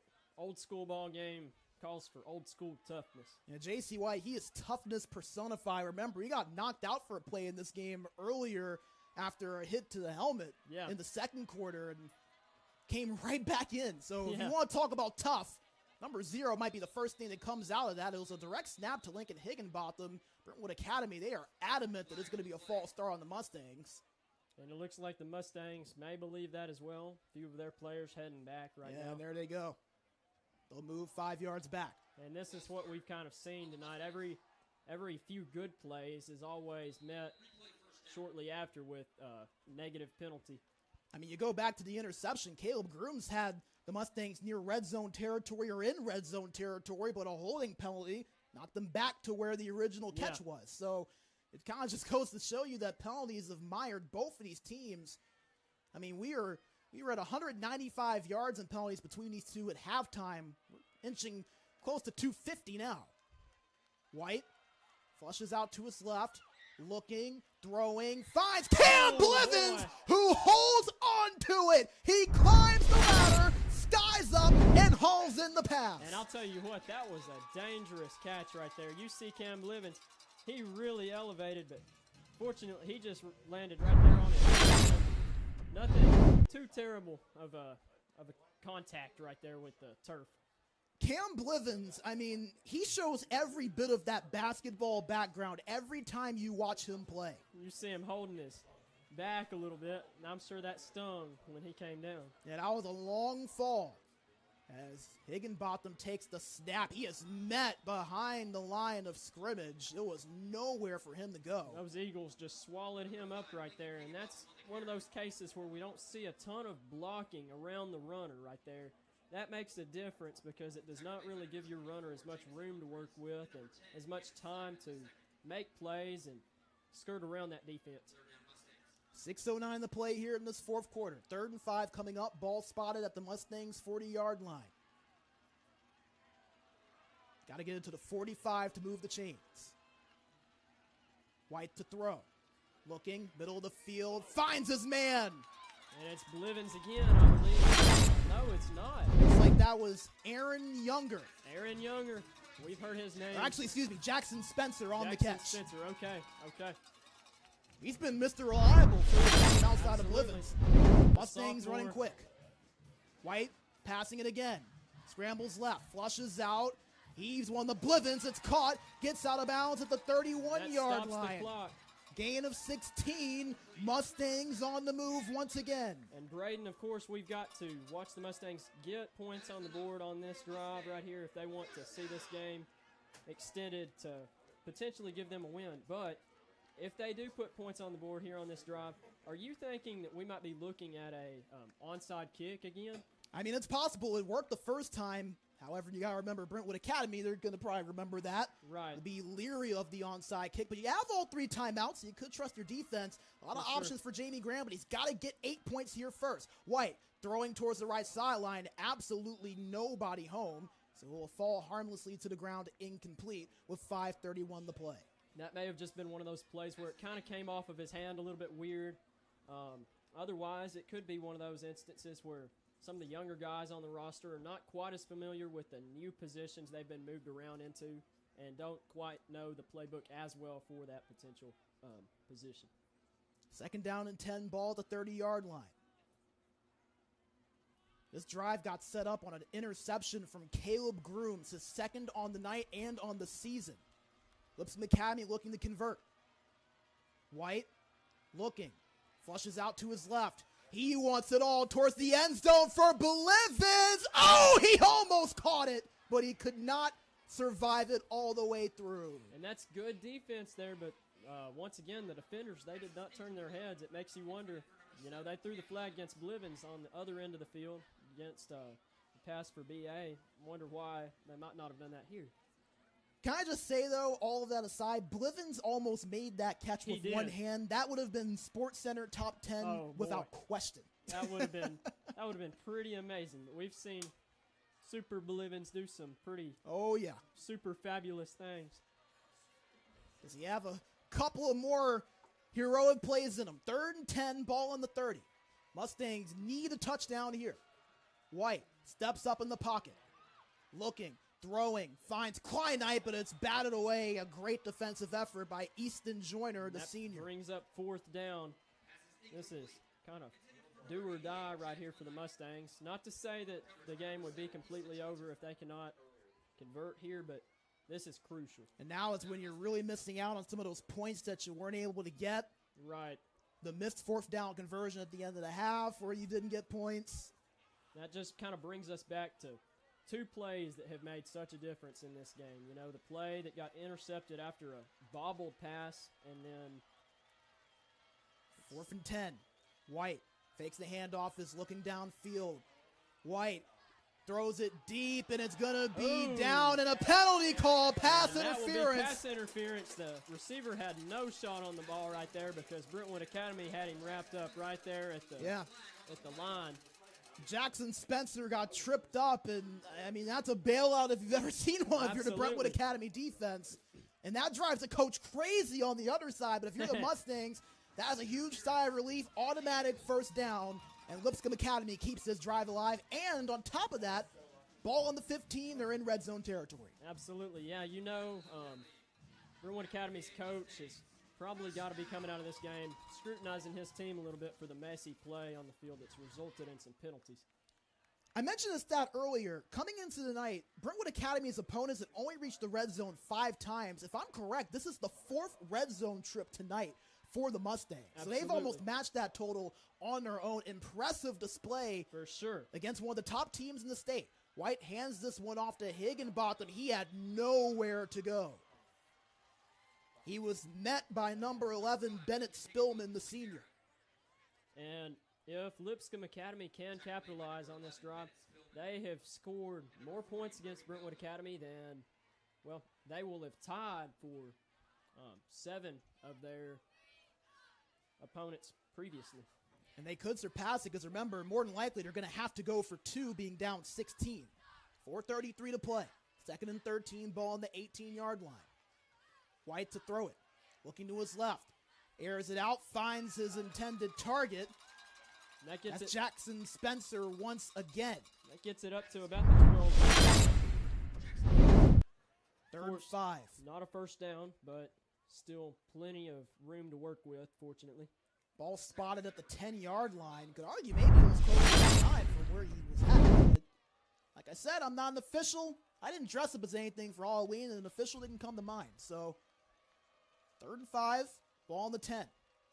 White looking left, end zone. Spencer could not hit him, just a little bit out of reach.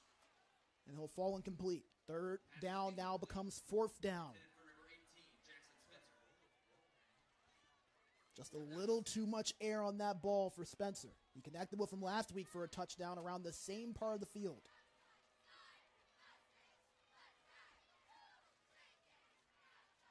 Braden, next year if you dress up for Halloween and you're commentating the game, I want you to dress up as a magician or something, because whenever the audio happens to be out of sync, which I'm sure it never is, but if it is ever a little bit out of sync, they can just say that you're predicting the future.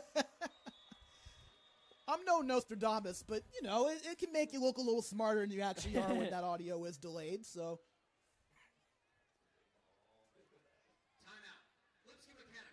So Lipscomb Academy is going to call a timeout with 3:52 to play. That's significant. They won't have him for the defensive side of the ball. But Jamie Graham going to call his offense over for a discussion. And, you know, I don't blame him. 4th and 5. Game is pretty much on the line on this play. You got to convert. Matthew, if you're Jamie Graham, what are you thinking here on this play? I mean, you're definitely going for it.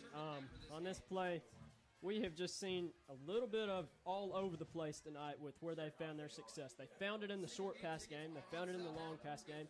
They found it in the run game. They found it in the inside run game, the outside run game. They found it everywhere, and I think that this play is just really a gamble, and ultimately it's going to be up to what that Brentwood Academy defense is showing prior to the snap and how they will read that and respond to it. So the Mustangs trot their way back out onto the field. It is 4th down and 5. And by the way, we got news on the official bracket for the playoffs next week. We'll get to that later. More important matters here on our screen. Brentwood Academy looked like they almost jumped there, but didn't. White looking. End zone. The Blevins, it is caught! Touchdown, Mustangs! PM 6, Blevins puts another touchdown on the board, and that gives the Mustangs a little bit more of a pulse here tonight. It's a bird. It's a plane. No, it's Super Cam on the play.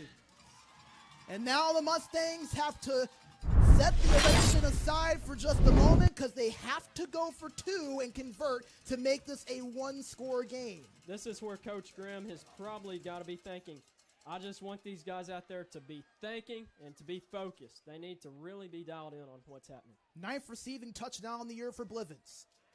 Here we go. Ball on the 2. It's a pitch out to Z Crockett. He has room, and Crockett finds his way into the end zone. It's a 1-score game. And how about that? Lipscomb Academy has outscored about every single Brentwood Academy opponent thus far. And I'll tell you what, this Mustang offense, they very well might outrun Brentwood Academy tonight. So Z Crockett rushes it in past the goal line, and all of a sudden, lead cut down to 8. Matthew, we've got a game here in Nashville. And it certainly is fun to see Z Crockett, whose name has not been called quite as much tonight as we've heard it before, get the touchdown here, or not a touchdown, 2-point conversion as the senior. We had more important things to talk about there, but we did just get an update as some results have fallen through. Lipscomb Academy is clinched at the number 3 seed. They will be hosting Christian Presbyterian Academy, CPA, next Friday, November 7th, right here on this field. The rivalry is back, Matthew. Awesome. Lipscomb Academy versus CPA with a trip to the quarterfinal on the line. The winner of that game will play Ensworth. And boy, will that be a fun matchup. But we've got to watch them finish off business here tonight against Brentwood Academy. Let's see what Lipscomb Academy decides to do right here, if they go for the complete kickoff or if they try to get an onside kick. They had an onside kick earlier and were able to convert on it. Now remember, the Mustangs, they used the timeout prior to that 4th down, so they have 2 remaining. Brentwood Academy also with 2 remaining. 3:47 to play here in the 4th quarter, so the Mustangs, not do or die. They can onside kick if they choose, but they've got a little bit of clock to play with if they want to go ahead and trust their defense here. And I know you had that bracket pulled up. Just out of curiosity, where might these Mustangs meet the Brentwood Academy Eagles again in postseason? Well, if Mustangs are able to defeat CPA, and if they're able to then defeat Ensworth, they could meet Brentwood Academy once again in the semifinals, who will play the winner of MUS and MBA. That's the 4 versus 5 matchup between the East and West regions. So Brentwood Academy will be awaiting that matchup. Lipscomb Academy will be right back on this field against their old friends, Christ Presbyterian Academy, CPA, next week. We mentioned it earlier, all the playoff history between those 2 teams, met 3 straight years in the state title game. The Mustangs won the last 2 matchups in 21 and 22. They have not met since. A rivalry reignited, and it's playoff high school football. And onside kick, it hit off of a man! Oh, I believe Brentwood Academy recovered it. Yep, it looks like they might have, but boy, was Wyatt that close. Lutke was able to fall on it. It was near disaster and near miracle for the Mustangs, but they did not fall on it in time. Oh, man, if you heard the reaction in the student section, oh, man, you could hear multiple hearts drop at the same time. And you know Bennett Johnson down there, after the amazing onside kick prior to this one, his heart had to be racing on that play. So it'll be up to the defense to get a stop and get their offense another crack at things. 30-22 your score, 3:47 to play. Hand off to Larry Sanders, the second. Gets past the first level, gets past the second, spinning past the first down marker, and is wrapped up at around the 45-yard line. Braden, I think this game's ultimately going to be up to the Mustang defense and whether they can really stop that run game against Brentwood Academy. We've seen long passes. We've seen huge runs. But I think ultimately it's going to be penalties and that run game. Yeah, Larry Sanders, the second, he has taken over the game on offense for Brentwood Academy, especially in the second half. Over 100 yards, 2 rushing scores tonight. We might need whoever that was in the sumo wrestling costume to come out here and help stop him. 3:15 to play. Ball on the 46-yard line. Brentwood Academy in their own territory and letting every second of that clock bleed. Another handoff to Sanders. Sanders past the first down marker. He's still on his feet and is still going. They're pushing him forward, and he's finally stopped at around the 35-yard line in Mustangs territory. That run game has been lethal for Brentwood Academy. And what do you want in this situation? Up 1 score late, a dominant run game. And ultimately, that run game is not only gaining them yards, but it's also running that clock down. We've noticed, they are not running it on the outside to run out of bounds anymore. They are keeping it inside runs and bleeding that clock out as much as possible. If you're the Mustangs, you may be encouraging punch that ball out. They're having trouble wrapping them up. You might as well try to force that fumble, get the turnover. For sure. Ball on the 35. Handoff again to Sanders. Sanders met at the line of scrimmage, still on his feet. But he fumbled it, I believe. Mustangs are saying they have it. They're saying they have it. Do they? We await the signal. Mustangs have the football! And how about that right there? Mustangs with huge, huge life right here with 2 minutes, 22 seconds to go. They get the turnover that folks in the stands were probably praying for. Brentwood Academy. Here's another look at it right here. You see he lost it, knee was not down. It's a clean fumble. Harris Fisher was the man who punched it out. I'll tell you what, Braden, audio issues. I think you might be on something about predicting the future here. Hey, maybe you were onto something calling that one out. So Larry Sanders, who has been nothing short of stellar, near perfect tonight, loses the fumble, the 5th fumble on the season, the 4th that they have lost. Brentwood Academy as a team, 1 score game, 2:22 to play. White, a screen pass, overshoots his intended target, Aaron Younger, incomplete. And that's not the end of the world. That's an incomplete pass, stops the clock. And Mustangs, not in terrible field positioning right now, but we have not seen them start out there a ton tonight. And something to remember, the Mustangs did not use a single timeout. The drive was so short, it ended up resulting in that fumble. They didn't have to call any of them. Right. So 2:19 to play. Jamie Graham with both timeouts in his back pocket. 2nd and 10, ball on the 35. 2 wideouts to the right. Higginbottom in the backfield with White. Looking to throw. White, middle of the field, can't find this man, Jackson Spencer. He wants a flag. The crowd he thinks wants the defensive back got there early. Yeah, crowd's running or well, you murmuring did see for that it, little but jolt there prior to the ball getting to his hands, and that kind of threw the timing off, I believe. Yeah, I wonder if we can get another look potentially at that one if we've got a replay by chance. Another look would be amazing. Looks like we might have one right here. Big shout out to our production crew. Just a little bit after. There. We might have it. I don't think we do, though, Braden. No worries. 3rd and 10. Ball on the 35-yard line. High formation. White scrambles right. Looking. Finds Higginbotham at the 40. He's going to be short of the first down at the 39-yard line. That brings up 3rd down. 4th and 6 coming up. Excuse me, 4th and 6. Sorry about that. Looks like Lipscomb Academy is in a dire situation here. Unfortunately, there is an injured player for the Mustangs. Yeah, that was Lincoln Higginbotham who just made the catch. He took a bit of a shot earlier that had him kind of stinging a little bit during the 2nd quarter and took another little shot there. 1:54 to play here in this 4th quarter. Mustangs trail by 8 after the Larry Sanders the 2nd fumble. Big 4th down and 6 coming up. Ball on the 39. It looks like Lincoln is about to make his way onto his feet. And he is moving around, and that is very good to see. Gets helped up, and he'll walk off. That's good to see. Jog off, as a matter of fact. That's great to see. Hopefully that's just one of those, cool night kind of stingers right there. Stinger. It did give the Mustangs a chance to kind of talk things over and figure out what play they want for this critical 4th and 6. And by no means would that have been the intention of the injury timeout. Oh, there, no. But certainly a positive thing for the Mustangs. I mean, they wouldn't have needed. They have 2 timeouts. Right. So, nevertheless, 4th and 6. White looking to his left. Flushes out left, pump fakes, has to get it out, throws it, finds Cam Blivens past midfield. He's holding on to that ball for dear life, and he moves the sticks for a Mustangs first down. And Braden, I could hear it. People were really worried. You saw a man on J.C. White's back foot right there. Just barely did he get that pass off before he got hit. And what a job by Cam Blivens to haul that in. Once again, gives the Mustangs some more life tonight. 1 minute, 28 seconds to go.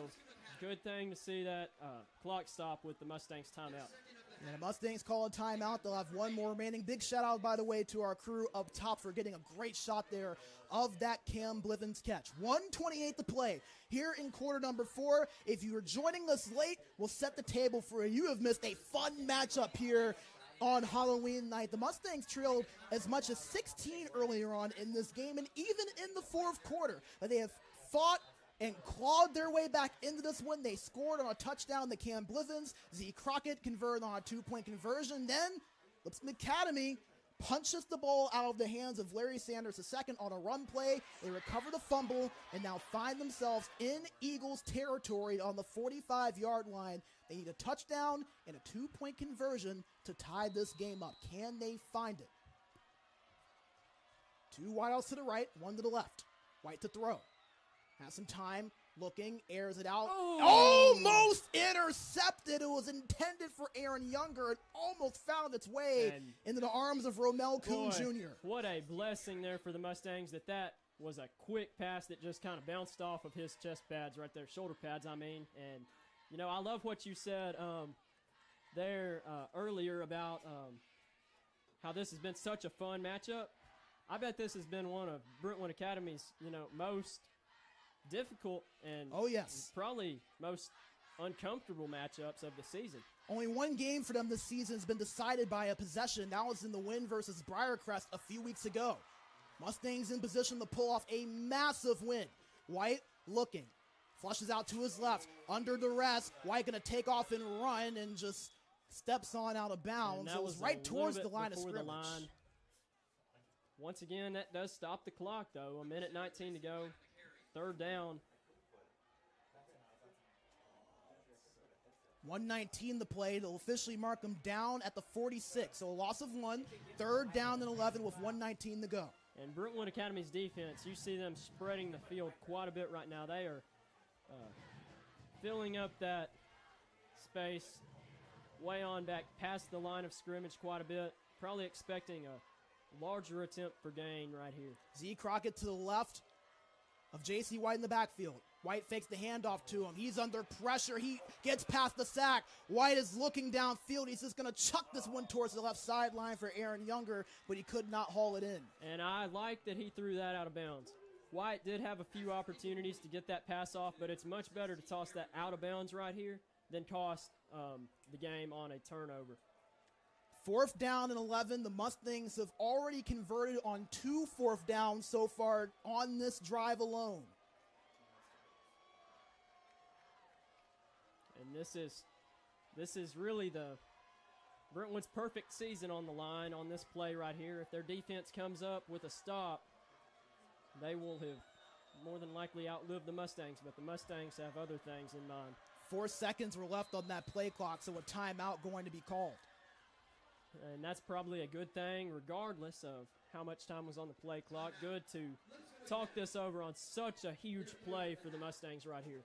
Final timeout for Lipscomb Academy taken right there. Brentwood Academy has both of theirs remaining. There's that sumo wrestler we were talking about earlier. Yeah, he didn't leave like the chicken did. That chicken just chickened right out.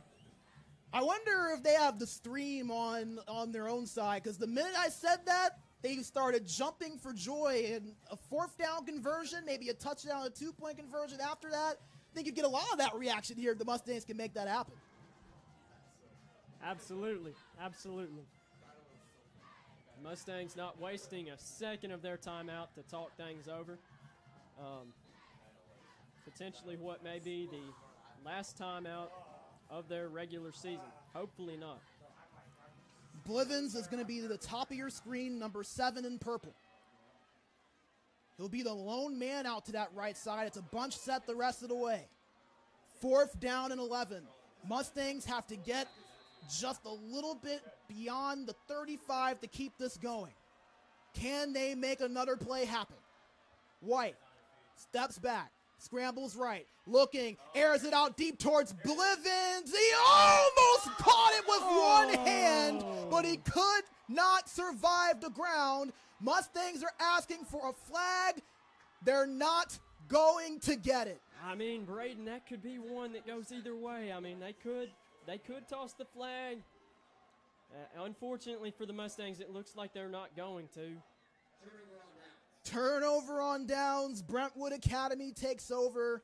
No timeouts remaining for the Mustangs, and barring a major miscue on the center of the quarterback exchange, the upset bid going to fall just a little shy for Lipscomb Academy as Cruz Jenkins comes on out, and you got to feel like this will probably be victory formation, a quarterback kneel for Brentwood Academy, and that is exactly what they're going to line up to do.